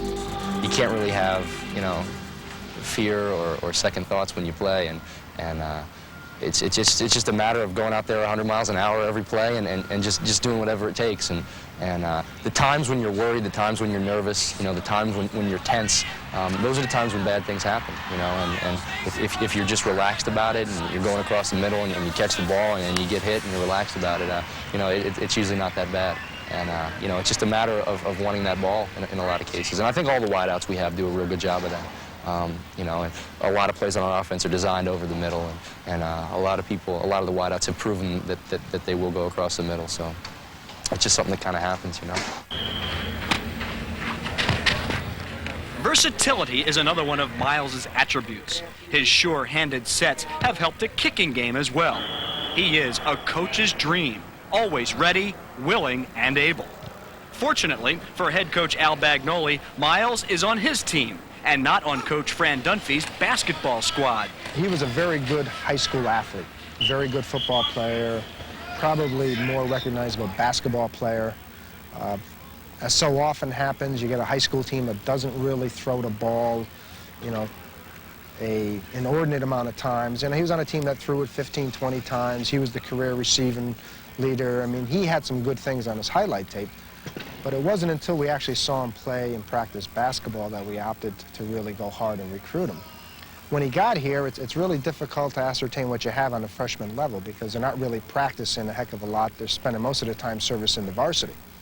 It really wasn't until his sophomore year where all of a sudden now we get him at the contest and he looks like a vacuum cleaner. He's catching everything. I don't think he dropped the ball the entire preseason. And then we looked at each other saying, oh boy, if he can do this in a game, we really have something special. And then obviously 72 catches later, he proved that he can do it in a game. Thank you. Thank you. Your name? Y'all can pull it out, man. We'll pull it out. I'll root for y'all hard. You come to the games? I went to the Bucknell game. Okay. I'll try to go to the next game, but I'm proud of y'all, man. Thanks, man. Yeah. Thank you. Y'all the man. Hope you go to the NFL too, man. I hope so too. You and DeRosa. Okay. All Nice right. meeting you, man. Take care. See? Did you pay him? Yeah. Miles' star shines bright on the Penn campus, and it's caught the eye of NFL scouts. He may not get drafted, but don't be surprised if he attends someone's camp next summer. If that is his destiny, great. But Miles is always at ease with his present. You've had a brilliant, brilliant career. You've academically and athletically. These could be some of your final paces through Locust Walk. How does that make you feel? It's a little scary, to be honest with you. I can't believe I've been here for 4 years. You know, it seems like yesterday that, you know, I was playing freshman football. And it's definitely something that makes you stop and think about things for a while.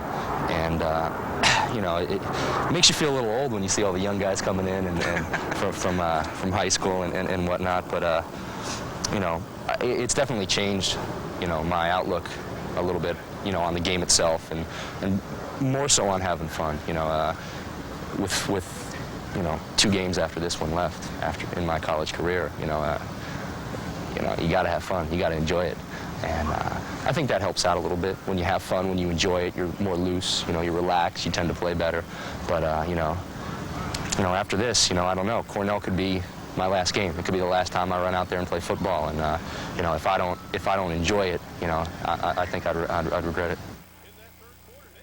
Not cheating himself today either. Miles Masick with 2 catches in this one. We may see him in the NFL. Stay tuned for more on that. When we return to Franklin Field, a conversation with the president. Stay tuned, all. Get set to hit the hardwood as the Big Ten Network brings you college hoops excitement all season long. Don't miss all the fast-breaking end-to-end action when the Big Ten takes on all comers and conference matchups are in your face as the run for the league championship heats up. Join us for all the full-court intensity when college basketball's best take it to the hoop on the Big Ten Network.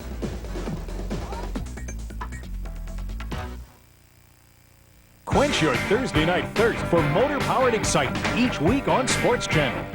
At 8, it's This Week in NASCAR. All the thunder and excitement of America's most popular racing circuit. Then at 9, Cycle World takes you inside the two-wheel zone. And at 10, Motorsports Hour brings you the power of on-road, off-road, and no-road machines. This Week in NASCAR, Cycle World, and Motorsports Hour. Every Thursday night starting at 8, right here on SportsChannel. You know us, we're Core States Bank. But you may not know about our new Core States check card. See? Looks like a credit card. But it's not, because it works like a check, only easier. The amount you spend wherever you see a Visa sign is automatically deducted from your checking account. So there's no bill at the end of the month. Ever. Is that easy or what? Sign up for your Core States check card today. Oh, I forgot. The card that works like a check, only easier. When you only do sports, you have to do it right. Sports Channel brings you sports the way they're meant to be seen. Everything from your hometown team to great games from across the globe. 24 hours a day, 7 days a week. It's all sports, all the time. And if it's sports, it must be Sports Channel.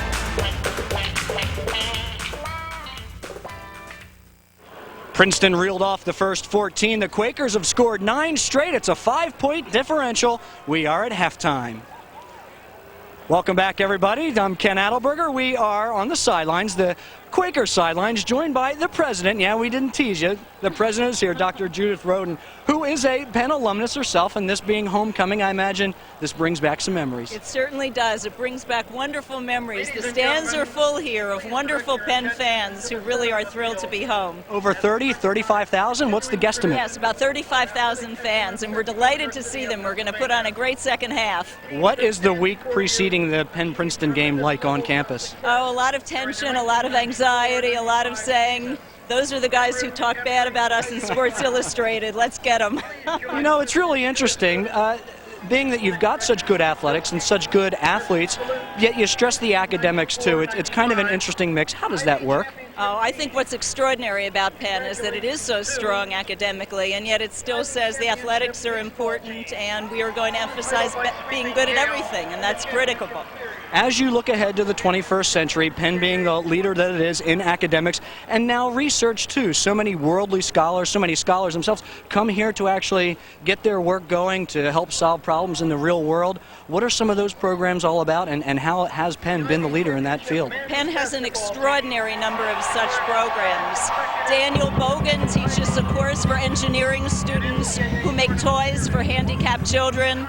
We're taking gene and molecular genetics and bringing it to gene therapies. Wharton Entrepreneur System is putting up businesses all through West Philadelphia and deep through Philadelphia. So a lot of emphasis on going from theory to practice.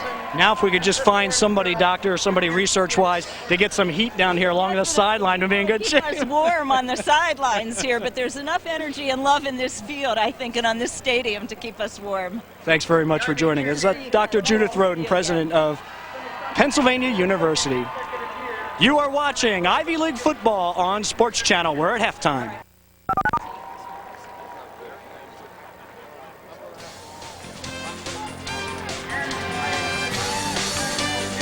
Get a kick out of Sports Channel each week with exciting coverage of the world's most popular sports, featuring showdowns from around the world, including the English Premier League, Italian soccer highlights, and great coverage of the U.S. soccer front with games from the CISL. Plus, This Week in Pro Soccer with features, highlights, and updates. If your goal is to find great soccer coverage, get your kicks every week on Sports Channel.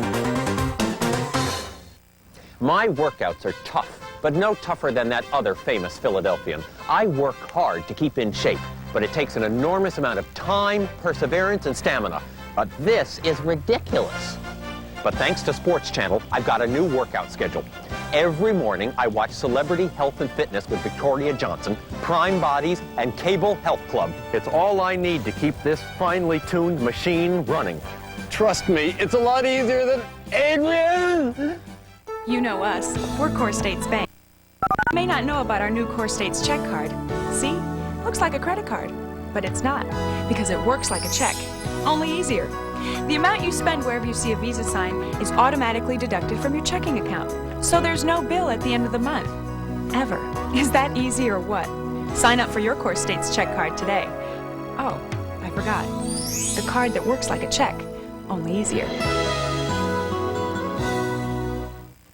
So let's go to Josh in the Northeast. Go to Frank in Orland. Let's go to Joanne in South Philadelphia. We have Larry in Glenside. Let's go to Brian in Boothwyn. Let's go to Ted from West Philly. Let's go to Pat in Richboro. Let's go to Casey in King of Prussia. John in Media. And let's go to John in Horsham. Mike in Center City. Hi, Mike. You're on Monday Night Live. Let's go to John in Bridgeton, New Jersey. Now go back to the phone. John in Maple Shade. Hi, Connie in Lindenwall. Mike in Springfield. Let's go to Ted from West Philly. Ted down the shore. John in Summers Point. Let's go to Josh in the Northeast. Let's go to Frank in Orland.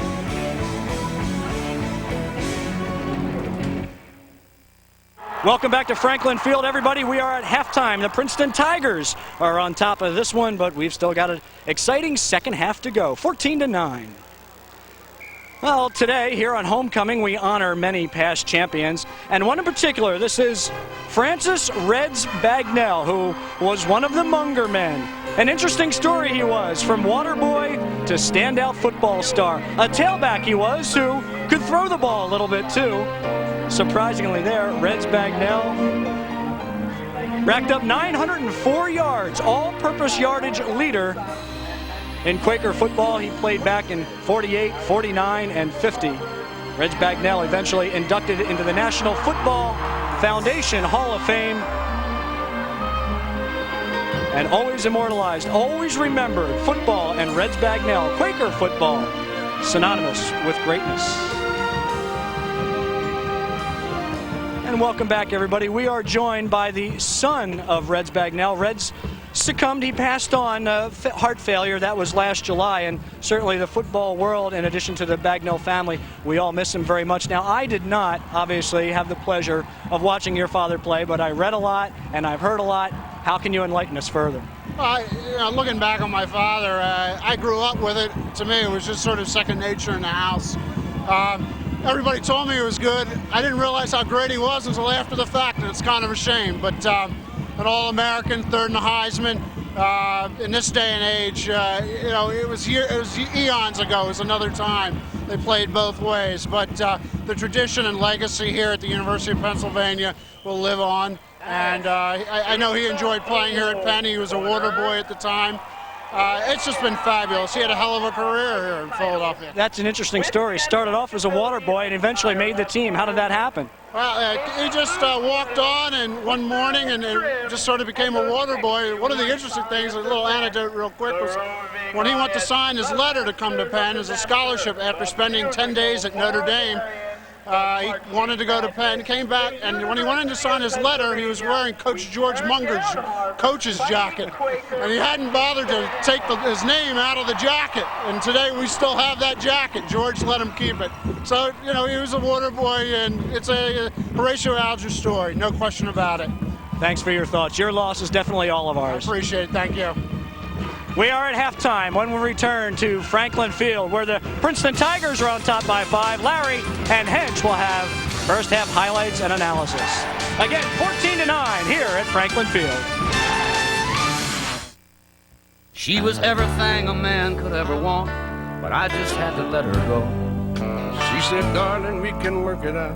I said, honey, I don't think so. See, the two of us are not the same. We're as different as night and day. Now there's pepperoni in the crust. I gotta eat mine the wrong way. Crust first. There's a new stuffed crust pizza from Pizza Hut with not just cheese, but pepperoni baked right into the crust. I'm a little lonely, small price to pay for pepperoni. He takes the ball. He's close to the net. Can he do it? He shoots. He scores! It's not easy being a world-class soccer player. I'm always looking to stay sharp. So I practice, I eat right, and I watch SportsChannel. Only SportsChannel has great soccer coverage from around the world and right here at home. SportsChannel's soccer coverage has improved my game. Look, Ma, no hands! I just wish that you could pick up the ball. How long ago was it when they played hockey with no helmets or masks, and basketball with no shot clock, and no team would be caught dead in a color like teal? And how long ago was it all we really needed was one simple loan to take care of everything you really needed? But times have changed, and so have we. Now Core States offers loans to help with everything from a new car to an extended credit line that will help your small business grow bigger. Because some things never change. There's a lot of sports on TV, but nobody's really giving sports fans the business, the money games that often dictate what you see on the field and in the stadium. Until now, that is. I'm Victor Livingston. I'm a business journalist, but I'm also a sports fan. And now I bring you Sport Biz Today on SportsChannel Philadelphia. Each week we'll look at the business side of sports, the money games that you should know about if you're any kind of a sports fan. Sport Biz Today, right here on SportsChannel Philadelphia. Be with me. As the shadows begin to creep across Locust Walk on the campus of the University of Pennsylvania, and of course across Franklin Field as well, this classic is unfolding before our eyes. The Tigers of Princeton lead the Quakers of Pennsylvania 14-9. I'm Larry Rosen with Hench Murray. A highly entertaining first half. It was all Princeton early on, led by their opening quarterback, Brock Harvey. The first touchdown, a nice touch pass, Hench. Yeah, Harvey, you can see, again, doing a great job at dodging the rush, breaking to the right side. And I think he just really kind of caught the Quaker defense napping that time, figuring that he was trapped. He was going to step out of bounds, but much to everybody's surprise, Washington had stayed inbounds right there at the goal line, right at the pylon, made the catch, stepped in for the touchdown, and Quakers are up quickly. Quarterback 1A, Harry McKilney, then goes across the middle for a 14-0 lead. Kevin Allen, the Penn defender, in decent coverage. Looks like he stumbles just a little bit at the end there, but Duffy had the step that he needed, and McKelly, who we talked about having a lot of poise, just laid the football out there, and very quickly Princeton up 2 scores. Late in the half, the field goal cut the lead, then the touchdown brings them within 5. And again, just that 3-step quick fade pattern into the corner to Felix Rouse, who made a great catch that time right over the Princeton defender, bringing Pennsylvania back into the action, where it's 14-9 here at halftime. Halftime statistics break out this way for you as we're through 30 minutes of football. Most of the Princeton offense came in those first 2 series, nearly 2/3 of the yards. The stats relatively even. Pennsylvania coaching staff said that key was to remind their players it's a 3-hour passion play. Indeed has been that for the first 90 minutes or so. The second half is coming up as Ivy League football continues on Sports Channel. Back with the second half kickoff from Franklin Field in just a moment. 4 of the greatest Phillies of all time have been immortalized in the Baseball Hall of Fame. In honor of this achievement, Richie Ashburn, Steve Carlton, Robin Roberts, and Mike Schmidt have been brought together for the first time in an autographed limited edition print. Created by Hall of Fame artist Dick Perez, this collectible print is now available for purchase with a major credit card by calling 1-800-335-5400. Each print is individually signed by Richie Ashburn, Steve Carlton, Robin Roberts, and Mike Schmidt. The edition is extremely limited and is numbered and certified by the artist for authenticity. To order your print for $250 plus $6.95 shipping and handling, call 1-800-335-5400. PA residents add 6% sales tax. It's historic, one-of-a-kind art that every Phillies fan will treasure, and it makes the perfect holiday gift. Call 1-800-335-5400 and order now. Don't miss your chance to own this piece of Phillies history. You know us, we're Core States Bank. But you may not know about our new Core States check card. See? Looks like a credit card, but it's not, because it works like a check, only easier. The amount you spend wherever you see a Visa sign is automatically deducted from your checking account, so there's no bill at the end of the month. Ever. Is that easy or what? Sign up for your Core States check card today. Oh, I forgot. The card that works like a check, only easier. No, it is not Lambeau Field, Green Bay, Wisconsin. That white around the 50-yard line was actually the stuffing on a stuffed Princeton Tiger, which the members of the band thought would be entertaining to cut up at halftime. Now, of course, everybody down on the field is saying, can we play with that white? And likely we will. Set for third quarter action. Princeton a 5-point lead. And Pennsylvania has the choice to begin half number 2. There you see some of the facilities people trying to determine what to do with the field.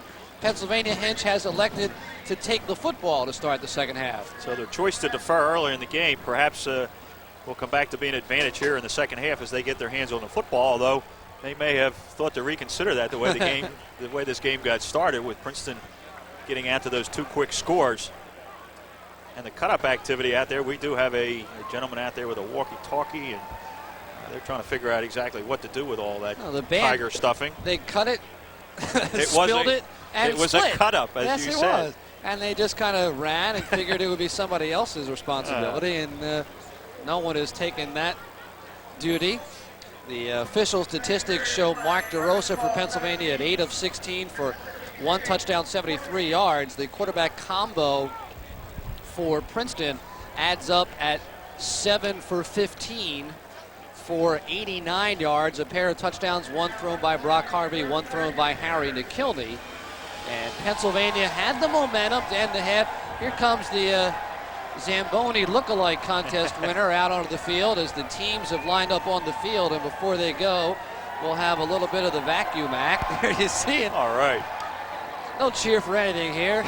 Never has this guy gotten that much of a cheer. He's the guy who cleans up the toast, which you'll get to see at the end of the third quarter. And that's his sole responsibility. But today, look at him. They're cheering him. Yes, a lovely figure eight from the production truck. Our director, J.R. Gwiller, reminds us shades of Miami Buffalo. Clear off a spot for the field high goal. fives. Oh, yeah. There is a game, though. I mean, there were other things going on here, I guess. And it is coming up on 3:30 already. And it will probably get the lights on as the half unfolds, and this day game will change to a night game swiftly. I would think so. Whoops. Well, now that's unusual.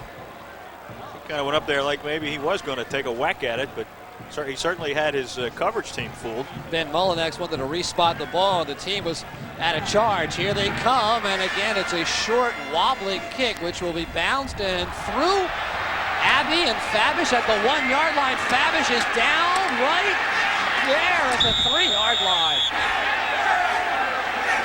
Well, so much for having an advantage to receive the kickoff to begin the second half. When that kind of thing happens, it was one of those low skittering kicks. In fact, he kicked the kicking tee almost as far as he kicked the ball. The Quakers were really tentative and hesitant as they went after it. You can see it's taken some odd bounces, and Abbey just lets it go right by him. Now's when the trouble starts. And Fabish, of course, goes over, tries to get a handle on it. Does. We know Fabish never likes to get down. In this particular part of the field, he might have been better served actually falling down, but this is not where DeRosa wanted to start this second half. DeRosa at his own officially 3-yard line. Jason Scott will get back to the line of scrimmage, maybe pick up a yard as the ball skips out late. One of the better statistics for Pennsylvania would be the offensive rushing yardage as they split between Abbey, Scott, and Camp to get nearly 90 yards, which is what Princeton gives up on a game. So they are accomplishing something, and I would say they haven't had the kind of consistency, both running and throwing, that they're going to need in the second half if they expect to pull out a victory. This is not what the coaches had hoped for to start the half. Scott this time will bang it out straight off the left guard to the 7. And maybe give DeRosa some throwing room on 3rd down. Again, we should remind everybody that the wind is really blowing pretty strong into the Quakers' face at this point from left to right as we look at it. So they may be reluctant to throw the ball even though they have a little breathing room. Still the no huddle. You see the flags whipping high atop Franklin Field. 3rd down, 5 yards. Of course, the game opened with Princeton dominating, up 14-0 after just 6 minutes. And as you guessed, Hinch, reluctant to throw indeed. And at the 10-yard line, it'll be 3 and out for the Quakers. Very conservative down there. Probably not a bad idea. Again, with the wind and the field position working against them. They broke that left side 3 straight times with Jason Scott.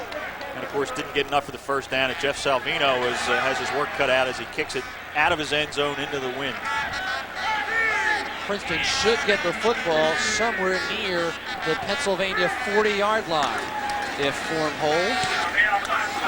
Even shorter off the side of the foot. Oh my goodness, that will be an 11-yard punt. And on the exchange of punts or possession, Princeton is just 20.5 yards away from pay dirt. Well, the second half has the same nightmarish quality that the first half did, in that the Quakers, of course, bungle the opening kickoff, and 3 shots off the left side don't get the first down, and then Salvino chooses that time, unfortunately, to get a kick that goes just off the side of his foot into the wind. It's Brock Harvey to start the second half. Not much to choose from between the two QBs in the first half. They got about an even number of snaps. Harvey will throw. Has a man open. Tipped, caught, out of bounds. No catch. As that went off the hands of the strong safety Nick Morris and into the hands of Kevin Duffy, but he had already gone over the line. Duffy open early, not late. Real nice pursuit that time by Tom McGarrett, who managed to stay on his feet Nice reaction also by Nick Morris as he kind of leans back into the coverage, gets a hand on it, and tips it. And fortunately, he tipped it out of bounds so that even though there was a catch made there, it was made out of bounds, and of course that doesn't count. Again, the I formation for Harvey. Trying to seize early second half momentum. Delay, Washington gets about 3. Washington, that's already his 15th carry of the ball game. Now with 59 yards. Remember, Princeton hasn't scored since that opening pair of drives. And I guess they're figuring, Larry, that they're already in field goal range. That time, again, nothing fancy, just Washington straight up to shoot. But we've also seen he doesn't need a whole lot of fancy business to turn in a good long rushing effort. Trips right. Harvey on the roll, looking for his fullback. Can't get it to him. And now gets it. Oh, yes! A juggling reception made at the 3-yard line by Rolly Acosta. On a very slow developing pattern, Acosta came all the way across. Well, that's deja vu because, again, Harvey's best move here really is to run out of bounds, and it would appear that he had a notion to do that, and just at the last minute he finds Acosta right down at the goal line. The only difference is that he wasn't able to make the catch and step into the end zone the way Washington was on that first Princeton touchdown. Checked up very well at the 2-yard line. First and goal, Washington. Washington's in the end zone for a touchdown. Mark Washington. Well, we said before that Princeton hadn't scored since about 6 minutes going in the first quarter. They made fast work of that particular effort. Again, getting great field position at about the 20-yard line. Here it is. You'll see him taking off to the left side. A nice opening there. Washington took the low route that time and kind of went in on one knee. Here from the ground level, you can see it again. Watch him just lower his shoulder and kind of burrow his way into the end zone. Real fine determination. And Princeton, of course, is back on the board here now, out to a 20-9 lead here with very little time going in the second half. Washington now the leading scorer on the Tiger Club with his 7th touchdown. They will line up for 2, and then Brock Harvey, with an equipment problem up around his shoulder, takes a timeout. I don't know if the equipment led to the timeout or he didn't like what he saw, but they did that twice in the first half in unorthodox positions, forced to use timeouts.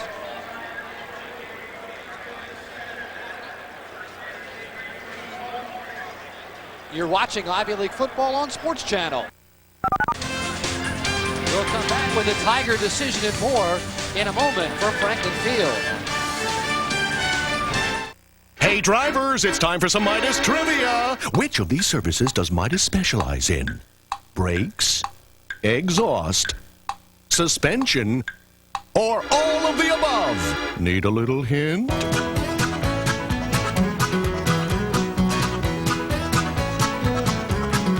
Hey, you're getting good at this. So, for expert service and great guarantees, try the Midas way, the way it should be. You know us, we're Core States Bank. But you may not know about our new Core States check card. See? Looks like a credit card, but it's not, because it works like a check, only easier. The amount you spend wherever you see a Visa sign is automatically deducted from your checking account, so there's no bill at the end of the month. Ever. Is that easy or what? Sign up for your Core States check card today. Oh, I forgot. The card that works like a check, only easier. All right, Hench, go to your chart. Tell me, do you go for 1 or 2 up 11? We were just discussing that. I didn't bring my laptop with me, but I know it's in there. The formula's in there. And obviously the one that Tashius and his staff are using says go for 2. Tashius has done very little wrong this year, leading his club to an undefeated 7-0 record, 4-0 in the Ivy League, knowing if they get through Princeton, they're almost home, and through Pennsylvania, they're nearly home free. And they'll go for 2, lined up on the far left hash with 3 wideouts. Washington in the slot and in motion. Harvey stops, pops, has it, complete for a 2-point conversion to his fullback, Brent Godek. And it makes it a 22-9 football game. A very well-executed two-point conversion to the lone man in the backfield. Yeah, they snuck Washington in motion coming to the right side as a decoy and had that sort of quick roll to the left. Not really much of a play-action fake, but Godek makes a very nice reception there with, I think it's Mark Van Meter for the Quakers all over him, but doesn't matter whether he was all over him or not. He made the catch, and Princeton gets the 2. That's one-on-one coverage with the U-back against the linebacker, just what you look for. So now a touchdown and 2 field goals would tie, if indeed that winds up being the formula. They got what they wanted, too. And again, Washington is such a dangerous guy, not only running the football, but he's the second leading receiver on this Princeton football team. So when you put him in motion across the formation, even though in that instance he ended up blocking as part of the protection, you better pay attention to him, and it's got to attract somebody's focus as he's moving in that direction. Of course, then they go back the other way and hit the fullback. So nicely conceived and nicely executed play for Princeton, and they get the 2-point conversion, and they lead 22-9. Of course, all that set up by a inability to handle the kickoff to start the second half by Fabish and Abbey, who are back deep once again, and an 11-yard punt by Salvino. So it was just a 20.5-yard scoring drive. This is high, not quite as deep, taken by Fabish at the 13. Fabish to his right, cuts it upfield and spins to the 31-yard line, where DeRosa and the Penn offense will take over. They have to be a little bit more pleased with that one than the previous one, and Fabish again made a nice effort that time to come from about the 5-yard line where he was lined up on the dead run to catch the football, not let it bounce, not let it do some of that craziness that hampered him the last time. Princeton has held Miles Masig in check, caught 2 balls for 23 yards, averages 7 a ball game, and the man guarding him, Devontae Leach, had a first half interception on DeRosa as well. That is Deion Camp for negative yardage. You can see an aroused Princeton football team here. We know that defensive unit's solid because of the statistics that they've rung up. And you can just see them controlling the line of scrimmage, reacting back to Deion Camp as he started off to the left side and actually tried to break it back to the right. And what they're trying to do there, of course, is area block it.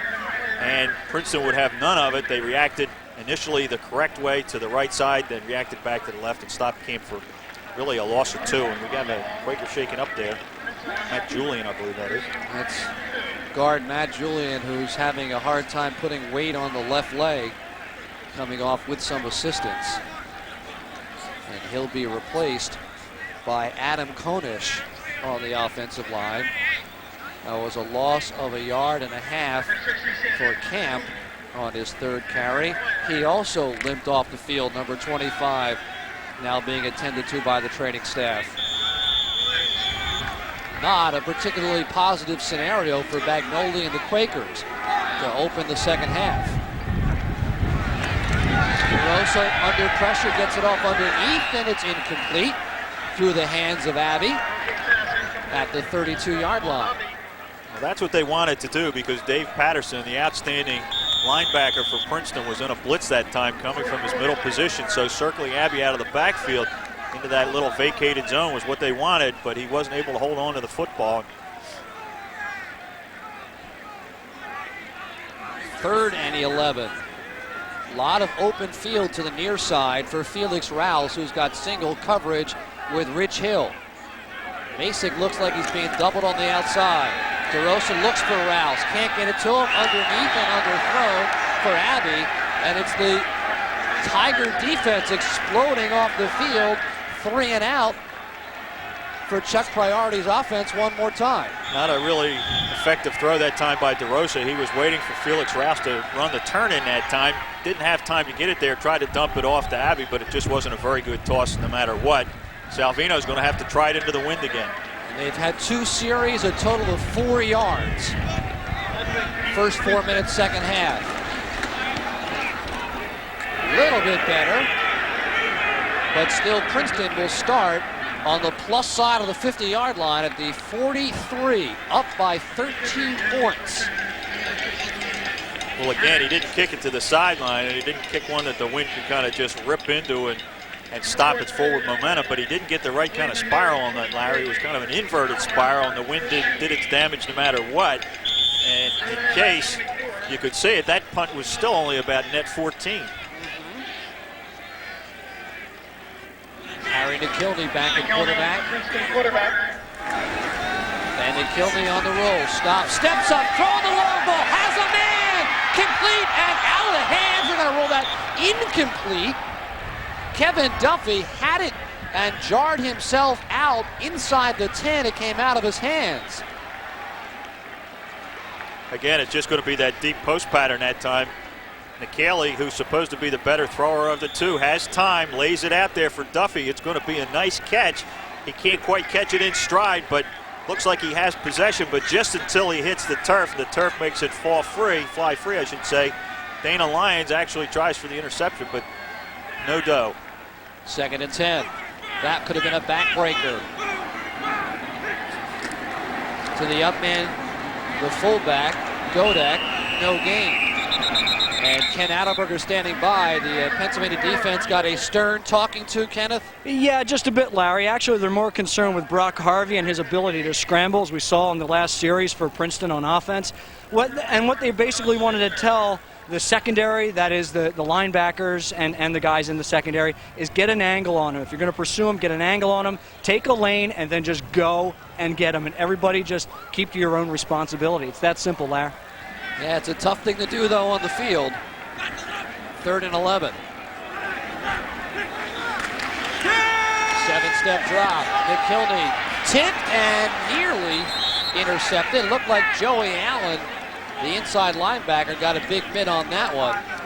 And the Penn defense has apparently held. McKaley's got a lot of zip on this football. You'll see he really steps up and delivers it. And it's got too much and a great effort there by Joey Allen. Just great defense to tip that away. So Pennsylvania should get it back. High and short. Fabish fair catch. Takes it at the 17-yard line. So just 5 minutes, 5 seconds into the second half, Tasha sends his defense back out for the 3rd time. They have been letter perfect the first 2 series. And again, it's not great field position, but it was a nice job by Fabish to catch that ball in the air and prevent the bounce. And at about the 17-yard line, they have a little bit of room to maneuver. But they have not been very successful maneuvering in this second half. DeRosa has Abbey in the tailback slot. Masik lined up far left. DeRosa looking over the middle. Is pressured and hit and dragged down by Darryl Oliveira again. Oliveira has been in the Pennsylvania backfield, hence much of the afternoon. Yeah, that's just great pursuit, great penetration, and great effort. When you're putting that kind of pressure on the quarterback, you just have to keep coming and coming and coming and never give up. And that's exactly what the front four for Princeton have done. There he is. You can just see him getting a hand on DeRosa, now kind of slinging him down to the turf. And also credit the secondary for Princeton that time. They have done a really good job of covering the Penn pass receiver. Loss of 5, 2nd and 15. Inside handoff. No gain. That was Abbey. And hit by one of those talented linebackers, the captain, Dave Patterson. Patterson closing in on the all-time Princeton career tackle record, came in with 309 career tackles, and that's partially by athletic ability, partially by design, as they funnel a lot of stuff toward their linebackers. Yeah, he's not a real big kid either. A lot of it's with his heart. There's no doubt about that. Officially 3rd and 16. Pennsylvania will call a timeout as the wheels have come off on the Pennsylvania offense. They've had 8 second-half plays at negative yardage to show for it, and a big 3rd and 16 when we come back to Franklin Field in a moment. Not know it. Other Pennsylvanians. No cure.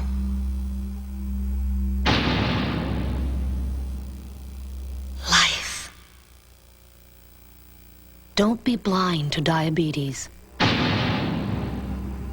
Don't be blind. How long ago was it when they played hockey with no helmets or masks, and basketball with no shot clock, and no team would be caught dead in a color like teal? And how long ago was it all we really needed was one simple loan to take care of everything you really needed? But times have changed, and so have we. Now Core States offers loans to help with everything from a new car to an extended credit line that will help your small business grow bigger. Because some things never change.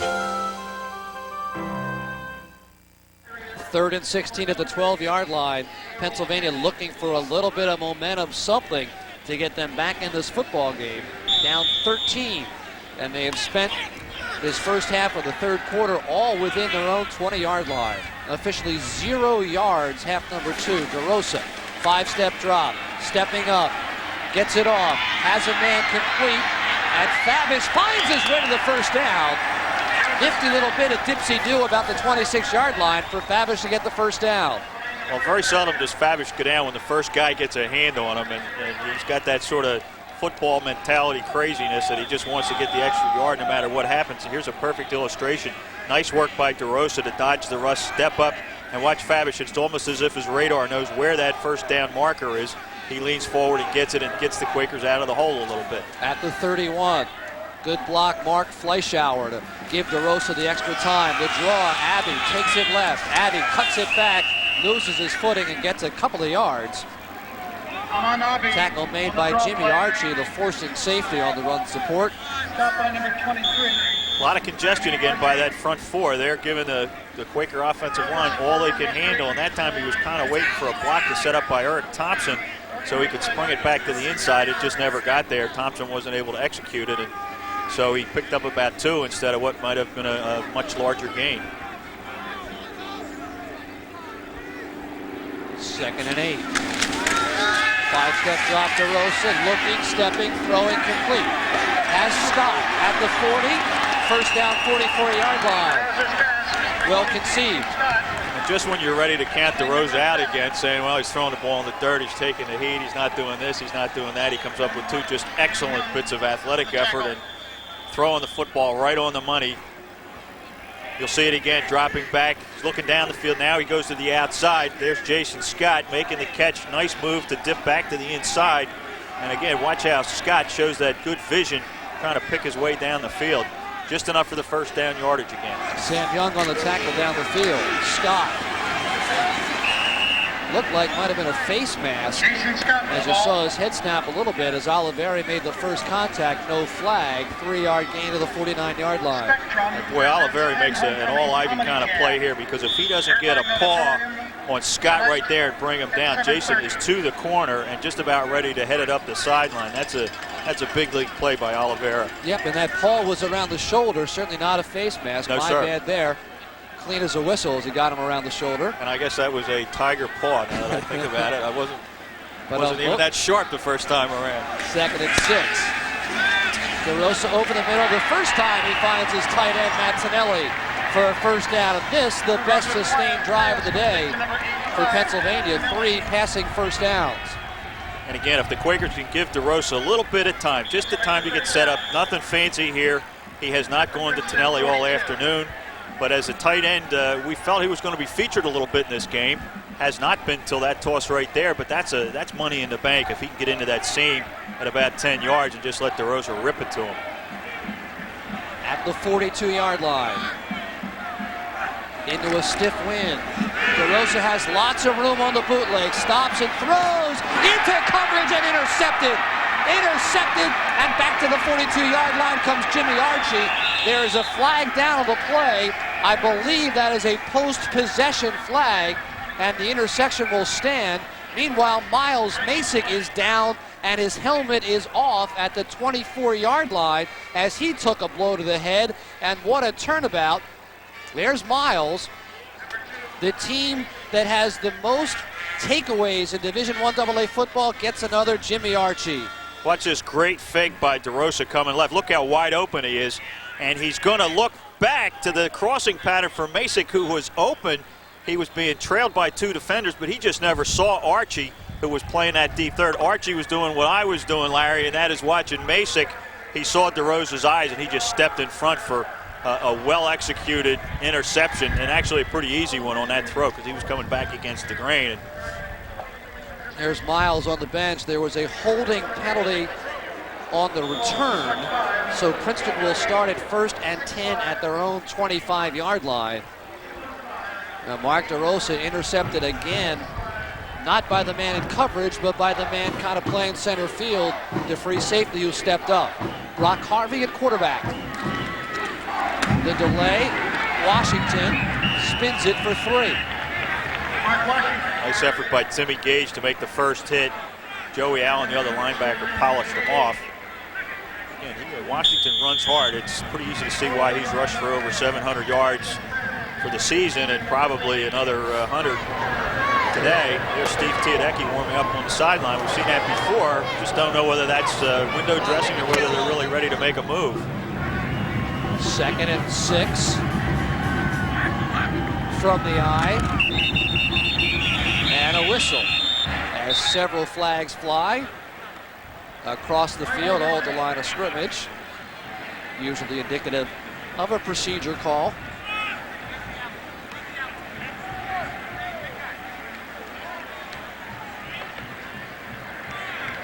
Dead ball, false start, offensive team, 2nd down. The 2nd and 11. Princeton with the win for another 5 minutes, and on this series, be curious to see if they go for the deep ball on the put away here or stay conservative. Well, they got Duffy out in the on the top side twins there on the inside man. Let's see.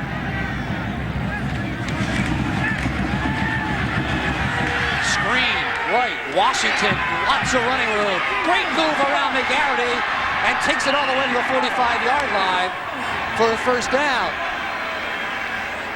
Well, that's one of the sweet piece of running, wasn't it? One of the most slowly developing screens, and I think that's really what makes it so effective, because watch the action here. He really looks like he's looking down the field, and now he's just going to dump it off. And in fact, it's not especially well blocked, and you'll see a great move there on the fake by Washington on McGarity. Just a sweet, sweet move. Big play to the 45-yard line, 1st and 10, 4.5 and counting, and a whistle. A little bit of a mix-up on the exchange. Yeah, I couldn't exactly see. Certainly Harvey didn't come out of there with the ball clean, but perhaps something happened prior to that. Somebody moved. I don't know. We'll have to wait and see. Looked as if the center was the only person that had the count where he had it. Princeton fans. John Meade, the center, has established a Princeton career record of 316 tackles. In the background, the audio from the referee indicates the procedure, and the audio in the press box indicates that Dave Patterson has indeed set that Princeton tackles record all time, now with 316, and a wonderful career for a guy that the Penn Quakers were interested in as a high school performer. 1st and 15. Harvey going deep middle, got it. Good ball, and it's going to be a 1st down and lots more for Alex House.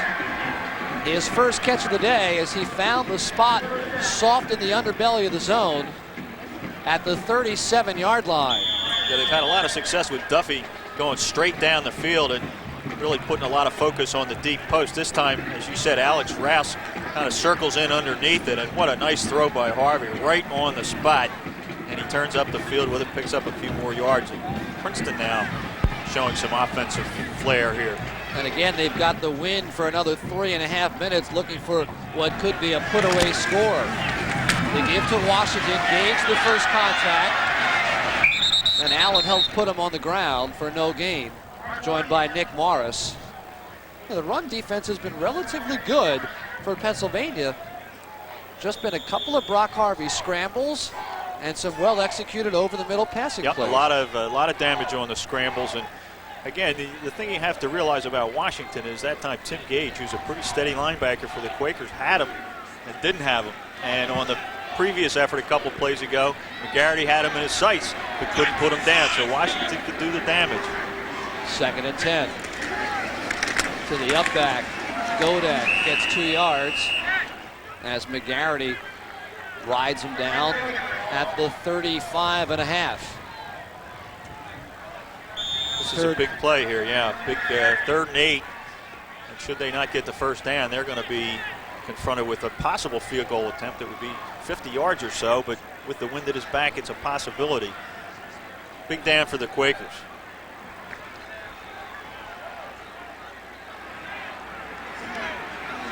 A pair of wideouts top of your screen.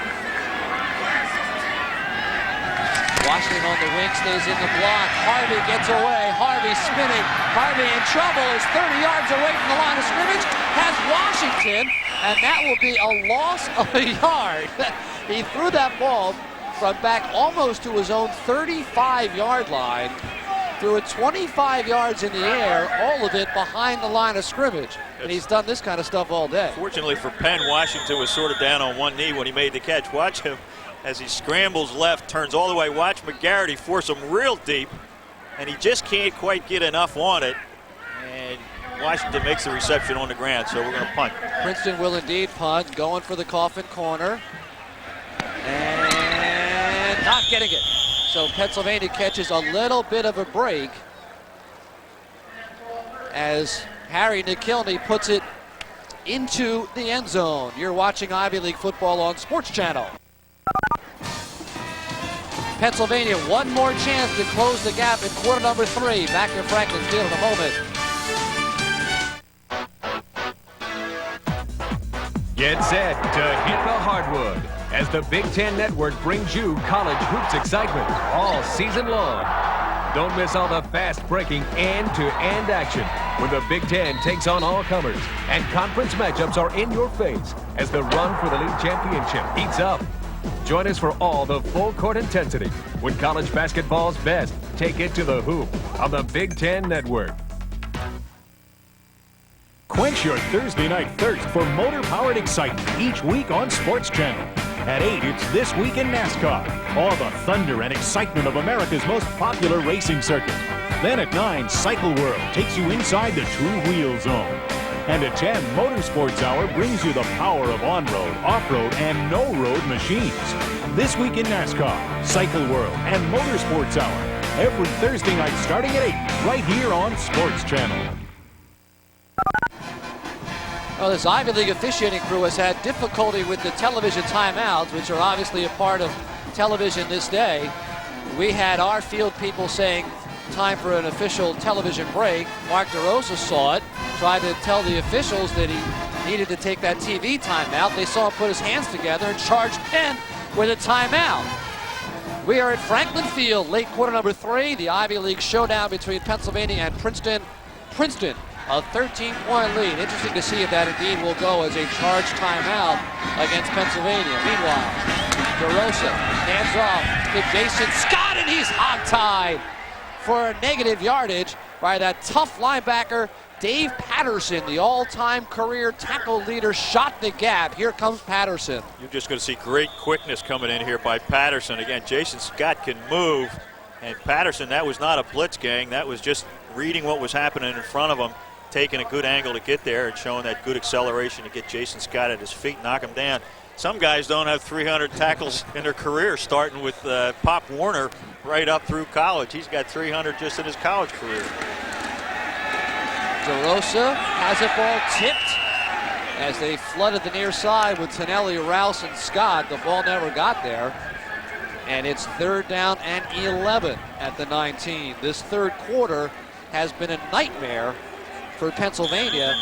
That ball tipped by the linebacker, Mark Walling. The Quaker offensive line has really almost done a Jekyll and Hyde act today. Sometimes the protection has been excellent. DeRosa's been able to sit back here, take a look, step up, and deliver the ball. And on other occasions, he's been sacked, he's been hurried, he's had balls knocked down. It's been a tough afternoon. Wow, safety blitz comes from number 23, Jimmy Archie, and DeRosa never even got a chance to look up the field. Inside his own 10-yard line, it'll be a 4th down coming. There was a flag on the motion penalty against Pennsylvania. Decline. There's the safety blitz. Princeton gambled on that time. and it paid off for him. Archie was one of the guys, and Patterson came from the middle linebacking spot. They put tremendous pressure on that Penn offensive line. They weren't able to handle it. And Penn, with 30 seconds left, has to punt again into the wind, again from their own end zone. And this time the roll will take it out by midfield, but the entire third quarter has been just like that. Pennsylvania in their own end zone, punting into a stiff breeze. And again, Salvino gets a good roll to the 46-yard line. Princeton in command. It's always a bit of a dilemma when you have a day like this where it's windy and chilly, and this isn't just a drafty type wind. This wind is really blowing from left to right, and they were predicting it was going to be between 18 and 25 miles an hour, and I think they got their prediction. And when you have that, sometimes to take the football and not the wind is not necessarily the best choice, and it certainly has worked against the Quakers here in the second half. Dartmouth in a position to upset Columbia, and we'll share those scores with you a bit later on. Oh, that may have been a lateral. Nope, that's going to be ruled an incomplete pass. McGarity gets a piece of it. Harry McKilney had the screen right set up to Washington. And from this vantage point, it might have been a throw behind. Boy, yeah, I'd like to see it again because I think they were just surprised that he dropped the football. Maybe pretty close. Pretty close. Pretty close. And in any case, you know, the normally sure-handed Tom McGarity, who has run one of those back for a touchdown, just wasn't able to hold on to that one. And there was nobody in front of him. Washington hit hard behind the line of scrimmage once again. I think that's Mitch Marrow came in from the right side that time. He's been one of the steady defensive linemen for the Quakers, and that's the way you stop Washington, I guess, Larry. You get him before he gets started. Before he gets ahead of steam. Coming from behind like that, he never saw him coming. The third quarter comes to an end. The Pennsylvania faithful will toast the fourth quarter, and the team's certainly glad that third quarter's over. It was a nightmare. Back to the fourth next. You know us, we're Core States Bank. But you may not know about our new Core States check card. See? Looks like a credit card, but it's not, because it works like a check, only easier. The amount you spend wherever you see a Visa sign is automatically deducted from your checking account, so there's no bill at the end of the month. Ever. Is that easy or what? Sign up for your Core States check card today. Oh, I forgot. The card that works like a check, only easier. I trained my boy McNeely to go toe-to-toe with the champ, and he did for 89 seconds. He didn't back down from any combinations thrown at him, and he ain't backing down from this one. There's a new stuffed crust pizza from Pizza Hut. Not just cheese, but pepperoni baked right into the crust. So good you'll eat it backwards. Show him, kid.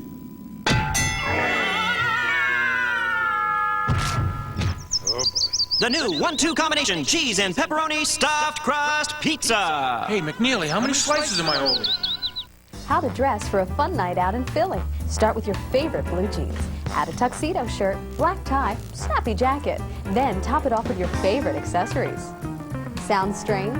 Not for an exciting night out for a great cause.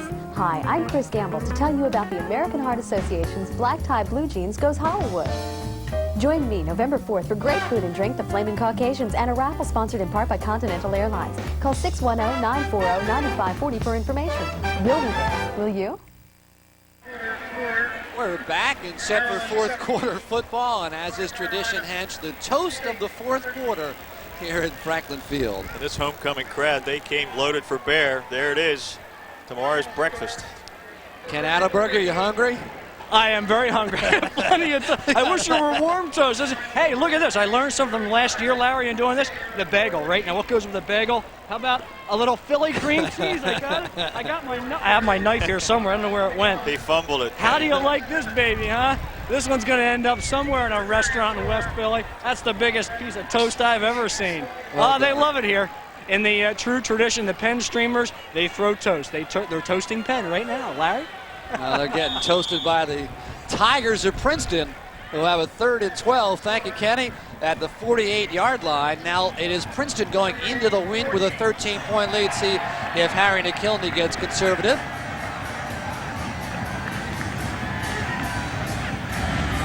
And he does.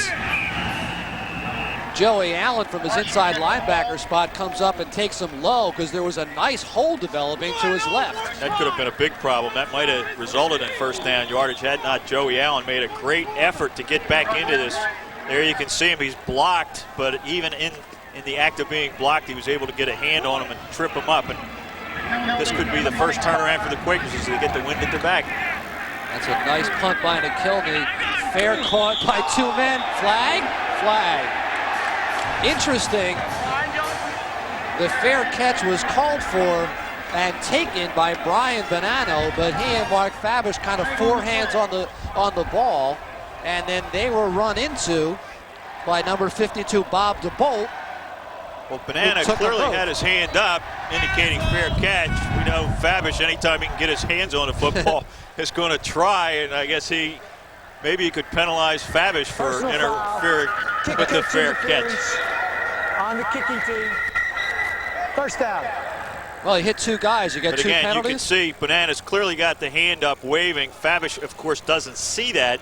Normally back there in that coverage, they're talking to one another, saying either me, you, some code words that they should be able to distinguish pretty easily, but that time it didn't happen. In any case, the Quakers get a break because Bonanno gets popped, and they pick up a couple more yards, and they have decent field position in the wind at their back at 14 minutes and 28 seconds to come back from this 22-9 score right now. Trips right.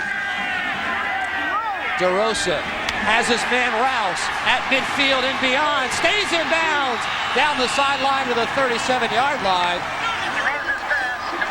Rouse open as the coverage centers on Miles Masick back on the field despite the earlier pop. Ken Adelberger, you had an update on Miles' condition? Yeah, well, not so much his condition. He's fine. He's back in the game, but he spent much of the last 5 minutes on the phone with the coordinators in the press box saying, guys, they're triple teaming me. They're double teaming me. Do something. Move me around more. You got to get the ball to me. DeRosa to Rouse has worked well. They haven't gotten the ball to Masick like they'd like. On the draw. Thanks, Kenny. Abbey turns it up inside and drives the pile to the 34-yard line. A 3-yard gain.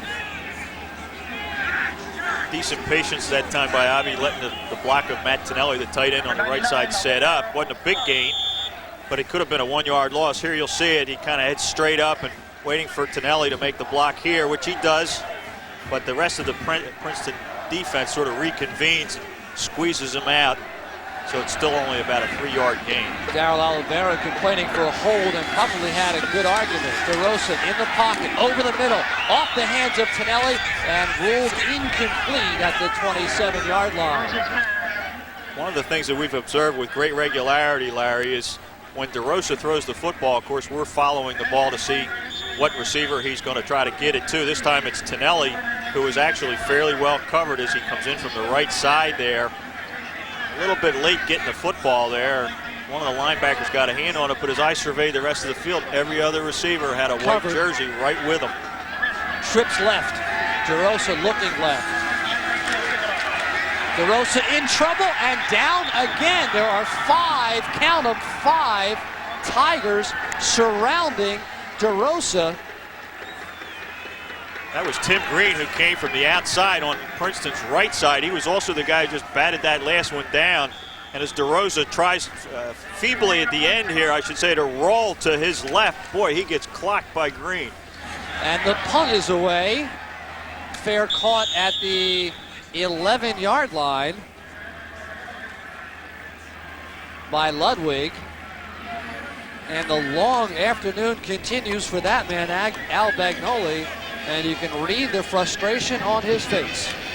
Yeah, I'll tell you, the other assistant coaches are nowhere near him, nor are the players. He is standing in his lonesome there. At midfield, there's no one within 20 yards of Al Bagnoli on either end.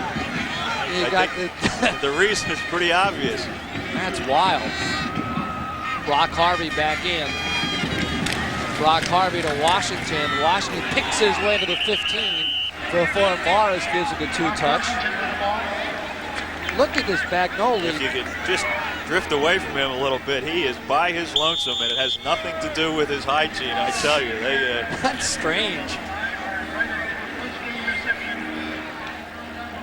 The loneliness of being the head coach, looking for someone to talk to. 2nd down and 6.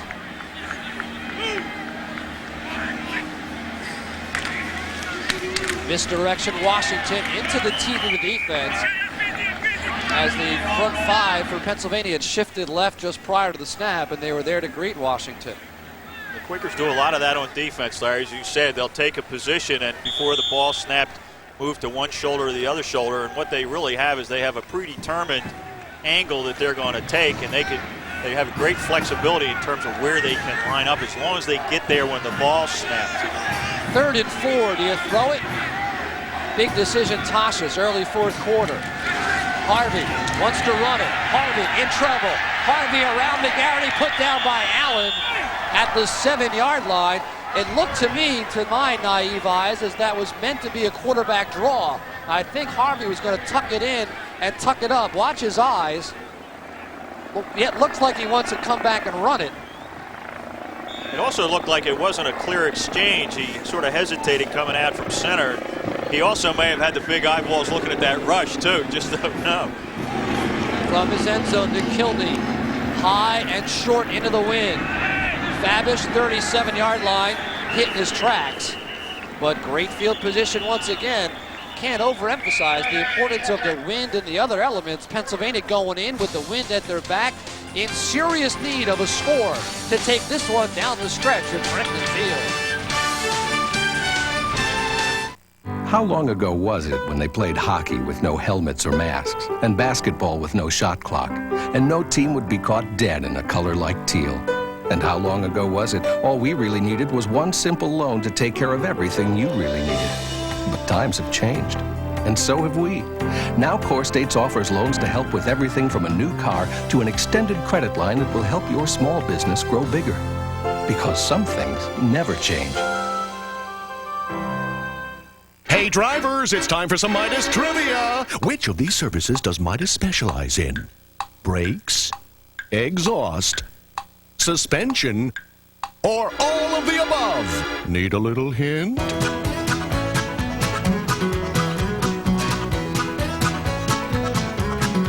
Hey, you're getting good at this. So, for expert service and great guarantees, try the Midas way, the way it should be.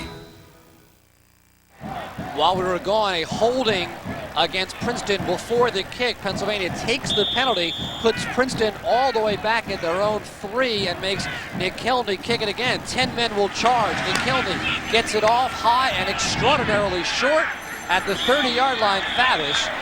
So the Quakers gain 7 or 8 yards after the penalty. But a good job by Nick Kilney to get it off. And here's almost the ball game in microcosm for Pennsylvania. Again, good field position, a chance to go in. Pennsylvania had a 24-game winning streak snapped against Columbia, the 2-time defending champions, as you might expect. 21-3 against Bagnoli, under Bagnoli in the Ivy League, trailing Princeton by a game. Columbia was losing, Cornell was winning. Pennsylvania has to do it themselves. DeRosa, plenty of time, going for the deep ball for Mason. He pushes Leach and incomplete.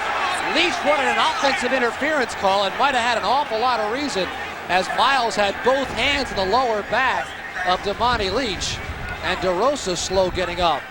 Looked like he was doing some chiropractic exercises here with his hands on his lower back. You're right. And if Basic was saying to the coaches, get the ball to me, this is normally a pattern he runs pretty well. It looks a little less blatant on the replay that time.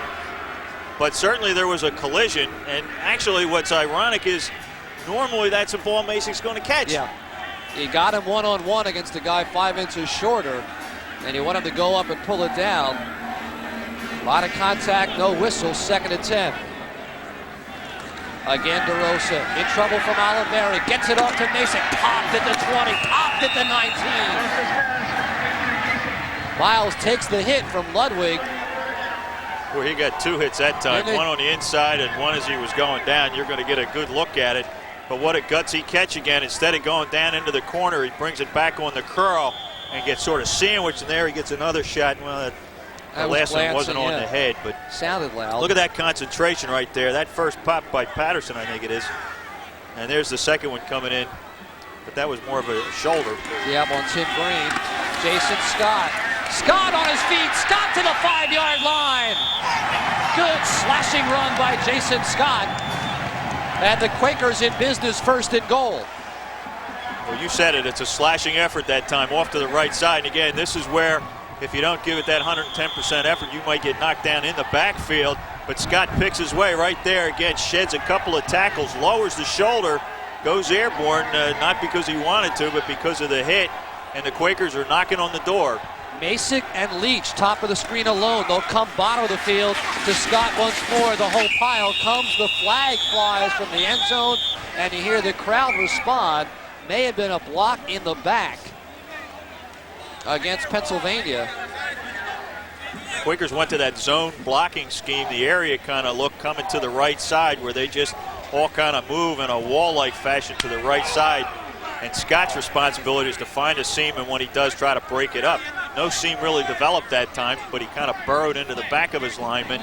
Didn't pick up much yardage, but oftentimes also when you're using that sort of shoulder-to-shoulder scheme, you get a hand out there and the official sees it on somebody's back and they call the holding, and that's probably what happened.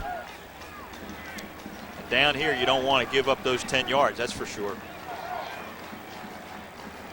Positive for Pennsylvania was that came on first down. Holding on the offensive team.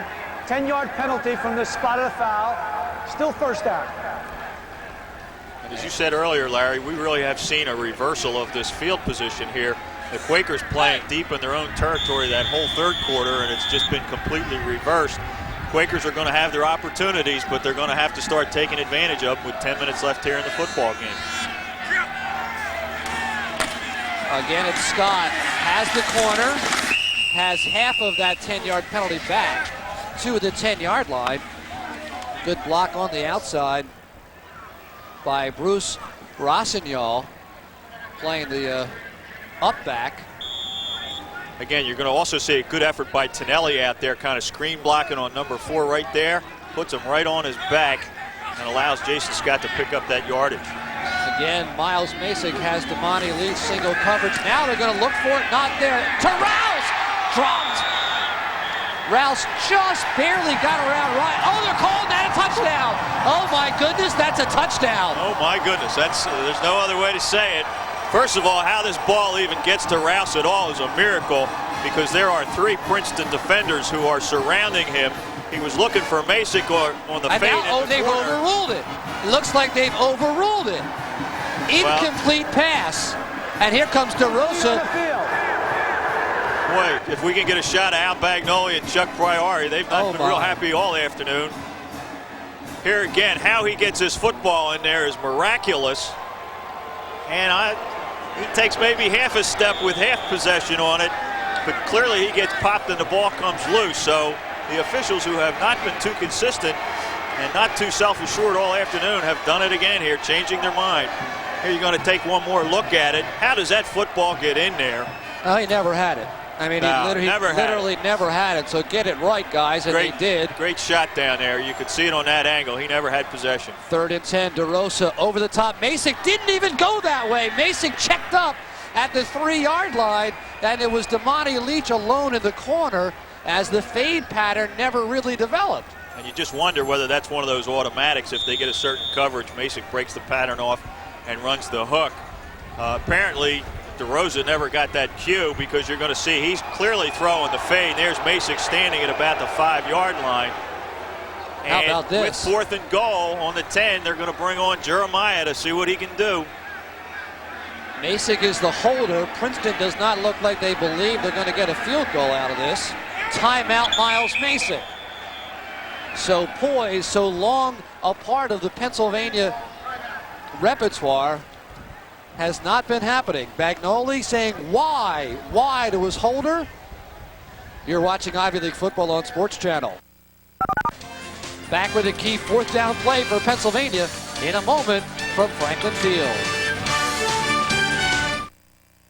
4 of the greatest Phillies of all time have been immortalized in the Baseball Hall of Fame.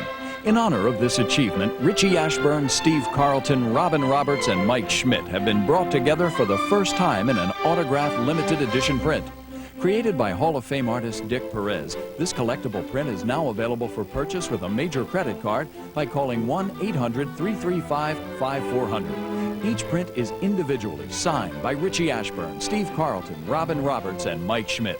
The edition is extremely limited and is numbered and certified by the artist for authenticity. To order your print for $250 plus $6.95 shipping and handling, call 1-800-335-5400. PA residents add 6% sales tax. It's historic, one-of-a-kind art that every Phillies fan will treasure, and it makes the perfect holiday gift. Call 1-800-335-5400 and order now. Don't miss your chance to own this piece of Phillies history. Frustration clearly etched. Mark DeRosa comes back out on the field on 4th down and 10. Bagnoli elects to go for 6. Trips left.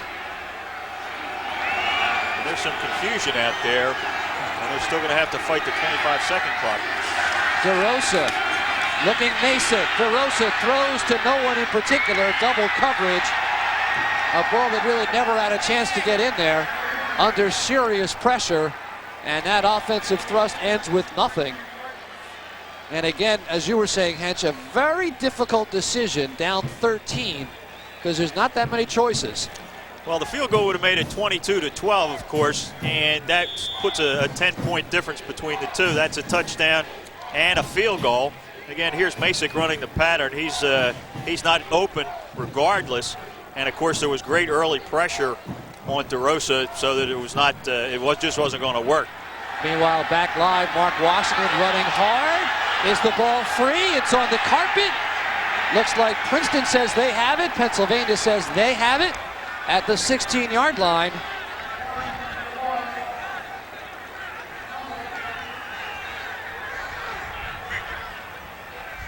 Now, are they still scrapping for the ball? This is unbelievable. Princeton looks like they retain possession. Looked like he had pretty sound possession. I don't know, not sure what all the commotion was in there, but that's Brett Budzinski, number 3 at the bottom of the pile. Mars breaks it free. Yeah, he's going to get popped there. There goes the ball way up in the air. And apparently there it's on the ground. Looks like, oh my goodness, looks like a couple of blue jerseys have a shot at it. So you could probably see why Penn thought they had it, but apparently they didn't. 2nd and 3, 17-yard line, 8:45 counting. The toss, Washington. Stops short of the first down. And he fumbles the football, and Penn's got it. Well, there was no doubt about that call. The official pointed the arm before anything happened. And we're probably going to have to try to take another look at it to see how this football came loose as well. But my guess is it got popped right into one of the Penn defenders. Ostentowski, number 60 for the Quakers, comes off with the football. But how he ended up with it, I'm not sure. Perhaps he stole it after he made the hit. In any case, the official did not hesitate on this one. There you can see Washington heading off to the right side. There, somebody got a hand on it. I guess it was Ostentowski. Yep. Ostentowski knocked it free with one hand and recovered on the ground. Big play to keep Penn alive. 8:40. 18 yards away from a proximity score. Abbey sheds a tackler to the 9 to 10-yard line. Running hard to the short side of the field. Penn has continued to attack the short side of the field in their running game all afternoon. That time they went left. And Abbey, again, just on the little toss action. You can see him looking for a seam. Kevin Tucker gets a pretty good block on the corner. He turns up the field, picks up about 7 or 8 yards. The clock a factor, 8:10. Again, the toss. Abbey 1st and goal. And of course, we've said several times that Princeton came into this game with a huge advantage in the turnover field, averaging more than 3 per their opponent for the season. And the turnovers have really hurt them. This one deep in their own territory. Again, going against the wind, giving Penn nice field position with the wind at their back. And what the Quakers have done on these first 2 snaps is just go back to the basics, get the ball to Abbey off tackle. Washington had fumbled only once all year.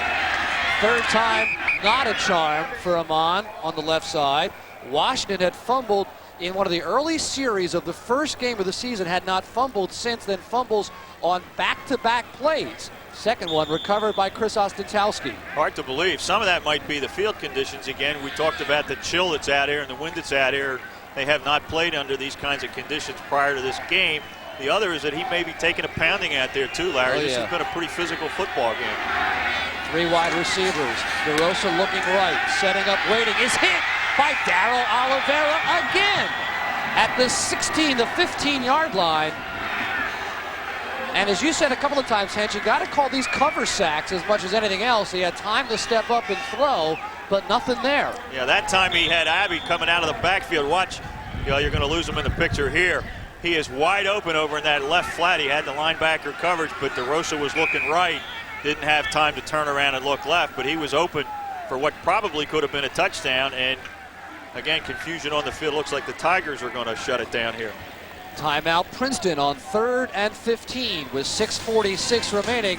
Pennsylvania needs to get in and get it back to go down to the wire in this one at Franklin Field. You know us, we're Core States Bank. But you may not know about our new Core States check card. See? Looks like a credit card, but it's not, because it works like a check, only easier. The amount you spend wherever you see a Visa sign is automatically deducted from your checking account, so there's no bill at the end of the month. Ever. Is that easy or what? Sign up for your Core States check card today. Oh, I forgot. The card that works like a check, only easier. Hey, when I was coming up, I walked 15 miles in the snow every day to practice. There were no locker rooms. The balls had laces, and the shoes were made of canvas. What's canvas? And there were no foot lockers. No foot lockers. No foot lockers. No Foot Locker. Whoa, you guys had it rough. Nobody's got more basketball shoes or more experience selling basketball shoes than Foot Locker, where it all begins. You guys have commercials, right? Cold, yeah, no heat. Well, that's among the most critical numbers at this point. 6:46 remaining, period number 4. 3rd and goal at the 15 for a Pennsylvania offense which has sputtered throughout the course of this ball game. On a chilly, brisk, wind-swept afternoon in Franklin Field, they trail Princeton and Steve Toshis' club 22-9. Joe Susan, the defensive coordinator, a lot to be proud of at Princeton.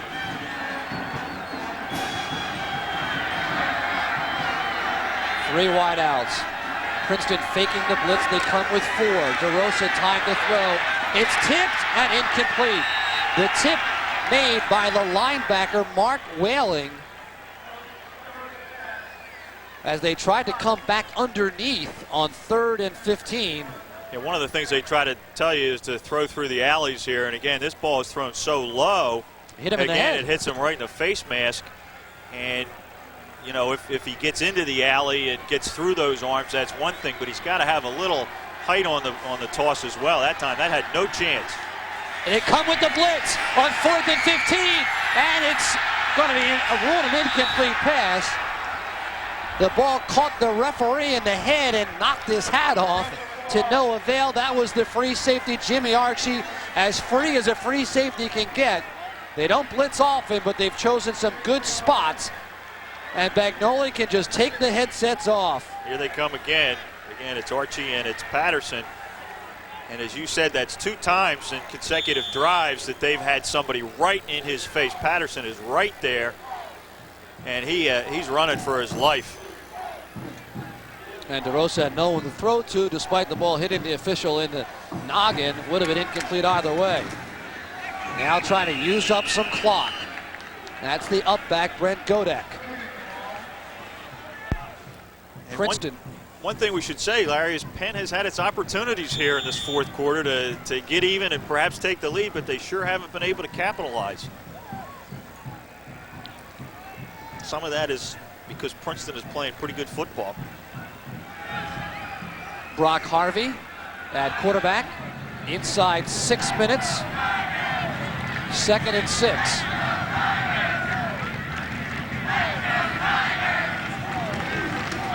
Again, Washington gets 3 yards off the right side. They keep the clock moving. Here's what's happening in the Ivy League. Dartmouth has defeated Columbia to give them their 2nd loss. Cornell has defeated Yale, so Cornell rides to 4-1. Should this hold form, Princeton would go to 5-0, Pennsylvania to 3-2, Cornell to 4-1, and Columbia to 3-2.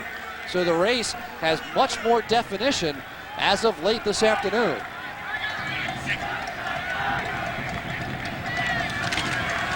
Washington will be very close to the first down around the 25-yard line. See if they get a spot. He's got to get just shy of the 25-yard line, maybe 6 or so inches. And if he does, first down, Princeton. They're indicating he did. That was just third effort. That wasn't second effort because he gets popped right at the line of scrimmage. And here you can take a look at the Penn sideline. Some of these guys, I think, are just wondering what's been going on here this afternoon because I think they've given it a pretty good effort, but they don't have much to show for it. No, and they got in such an early hole at 14-0, 6 minutes in. Kind of difficult to stick with the game plan of the program on either side of the football. Again, Washington. Just a yard or two, but the clock spins inside 4.5. Princeton needs to beat Harvard, and then the showdown against, Pennsylvania against Harvard, and then Cornell on the 18th at home. Princeton has Yale and Dartmouth standing in their way of an Ivy League championship. Of course, those are the records of those two clubs coming in today. Dartmouth, the big win, is now 3-2, so mathematically they'd remain alive.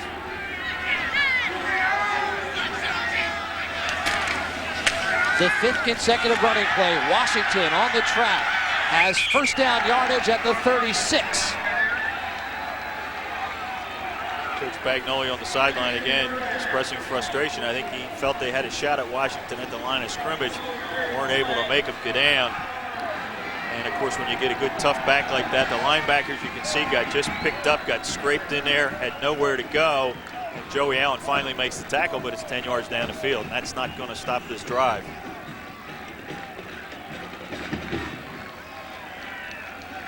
Harvey reading the play clock, has 5, 4, 3, and snaps it at 2. And Godek breaks into the secondary for a 7-yard pickup. Nothing fancy there, just straight give to the fullback. Again, very conservative call. And normally, or I shouldn't say normally, but occasionally when you get this conservative, you can have your 3 and out. But the Princeton offensive line has risen to the occasion, so has the fullback Godek, and Washington, the tailback. It's the only thing you can say at this point is they're executing very well and doing exactly what you have to do in this situation. Second down and a yard. One more first down. They can close this one on the ground. Godek again close to the first down at the 46-yard line. Going to be close here again, depending on the spot, but first down, Princeton. Official signals first down. And of course, with 2 minutes and 46 seconds left in the game, Penn has squandered a couple of their timeouts, so they're not going to be able to do a whole lot. Sizable contingent has come down from Princeton on 95. Steve Toshis begins to celebrate. Some smiles on the bench with 2:30 and counting. Princeton apparently en route to their 10th consecutive victory, their 8th this season, and a 5-0 record in the Ivy League. Washington cuts it to the outside for 3.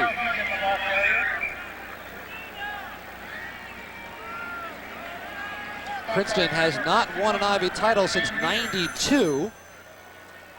And last time they were perfect in league play was back in 1964.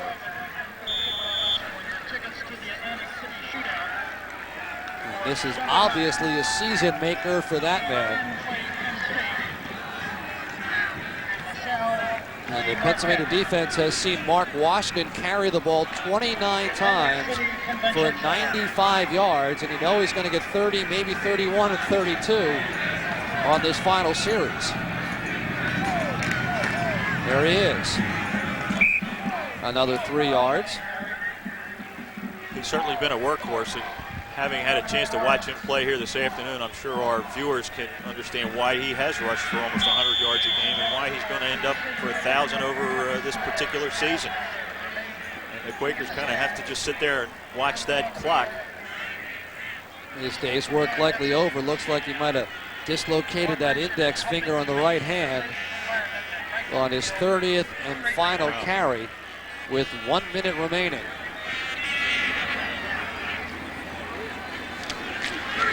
Godek, first down and more. Godek strong. Godek to the 26-yard line.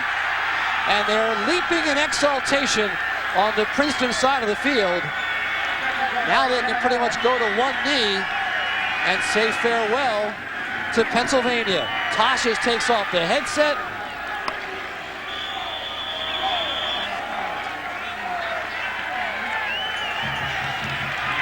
"40 seconds and counting on just a huge victory for the Princeton Tigers." There was jubilation over on that far sideline, and of course the clock has started to tick again. We're down under 30 seconds. It'll be a one-knee show here. And Penn can't stop the clock, and Princeton is going to go to 8-0 here this afternoon. And nothing but frustration for Pennsylvania. Tosches reminding his club stay off the field. We've got 10 more seconds to wait. Clock has been reset. They do not have to snap it again, and this ball game is indeed history. The Princeton Tigers run to 5-0 in Ivy League play, 8-0 overall, with a huge victory in this Ivy showdown against the Pennsylvania Quakers.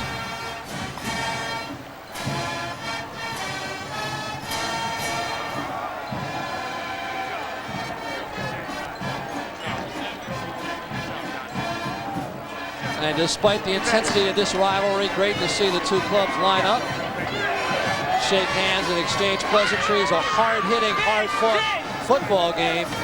Pennsylvania never recovered from a pair of early scores, one engineered by Brock Harvey, the other engineered by quarterback 1A Harry McKilney. Well, we said at the top of the show that there was no love lost between these two football teams, and went back into the 1800s and talked about when they actually suspended the series because it got so violent.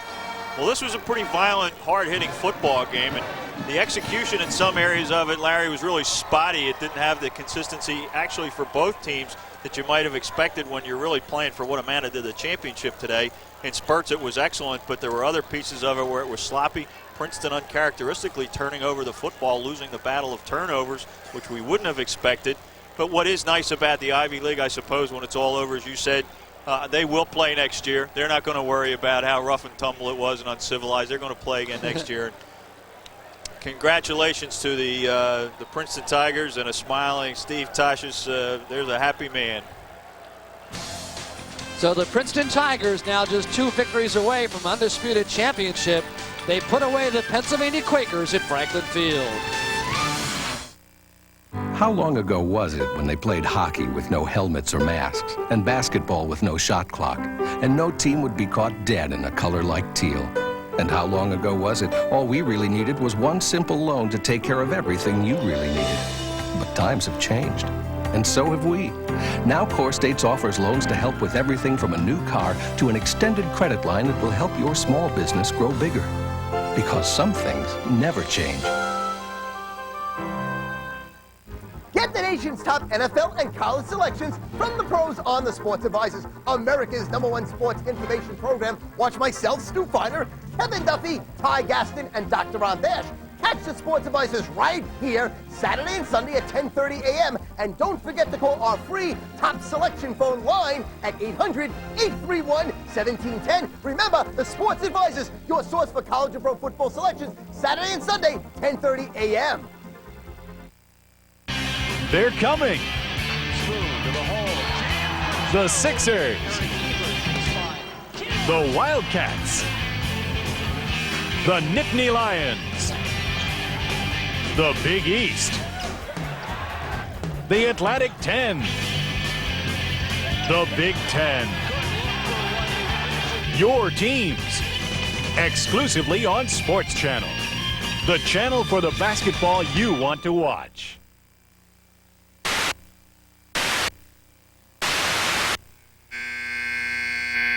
Are you looking for a sports show that you can really get involved in? Well, we've got just the show for you. I'm Doug Gold, he's Greg Murphy, and we're the hosts of a brand new sports show called A Piece of the Game. We talk about your favorite players and your favorite teams, and the best part of it is you can get involved. You can pick up some of the great sports collectibles and trading cards right from your home. So come join us right here on SportsChannel and pick up a piece of the game.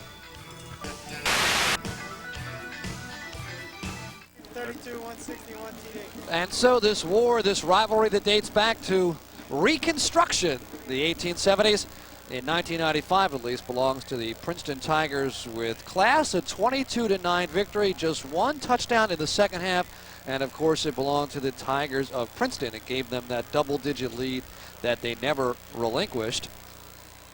And here it is, Henge. Yeah, this is what made it tough. Again, just really nice effort that time by Washington to kind of scoot his way into the end zone. That happened very early on in the second half, and if Penn had any notion of coming out in that second half and getting things fired up, it really fizzled on that opening kickoff. And they lost momentum initially, never really regained it, even when they got field position and the wind at their back. And one of the other factors that I think is significant in this football game, Larry, is that Mark DeRosa finished today 13 for 32 for 160 yards, and that's just not a good afternoon. Some of that's responsibility on his part because he just wasn't real sharp, but a lot of it was a tribute to the Princeton defense that just was all over him all afternoon, and he's got to have better stats than that if they expect to win. That's the updated look at the Ivy League. Princeton now just has Cornell in the distance at 4-1. Pennsylvania falls to 3-2, their first 3-loss season since the first year of the career of Al Bagnoli. Happiness for Ryan Moore, Dave Patterson, the linebacking core of Princeton, Darryl Oliveira as well, and Brock Harvey, the hands high in victory. The Princeton Tigers will leave Franklin Field undefeated. They beat Pennsylvania by a final score of 22-9. Our thanks to John Slobodkin and J.R. Aguila, who led the production effort. Ken Adelberger on the field. Hench Murray upstairs with me. I'm Larry Rosen. Thanks for joining us for Ivy League football. And good afternoon, everybody, from Franklin Field in Philadelphia. How long ago was it when they played hockey with no helmets or masks, and basketball with no shot clock, and no team would be caught dead in a color like teal? And how long ago was it all we really needed was one simple loan to take care of everything you really needed? But times have changed, and so have we. Now Core States offers loans to help with everything from a new car to an extended credit line that will help your small business grow bigger. Because some things never change. You are watching SportsChannel Philadelphia. We now join the network program already in progress. Regular season coverage includes over 100 games, including conferences like the Atlantic 10, Conference USA. Is your good food gone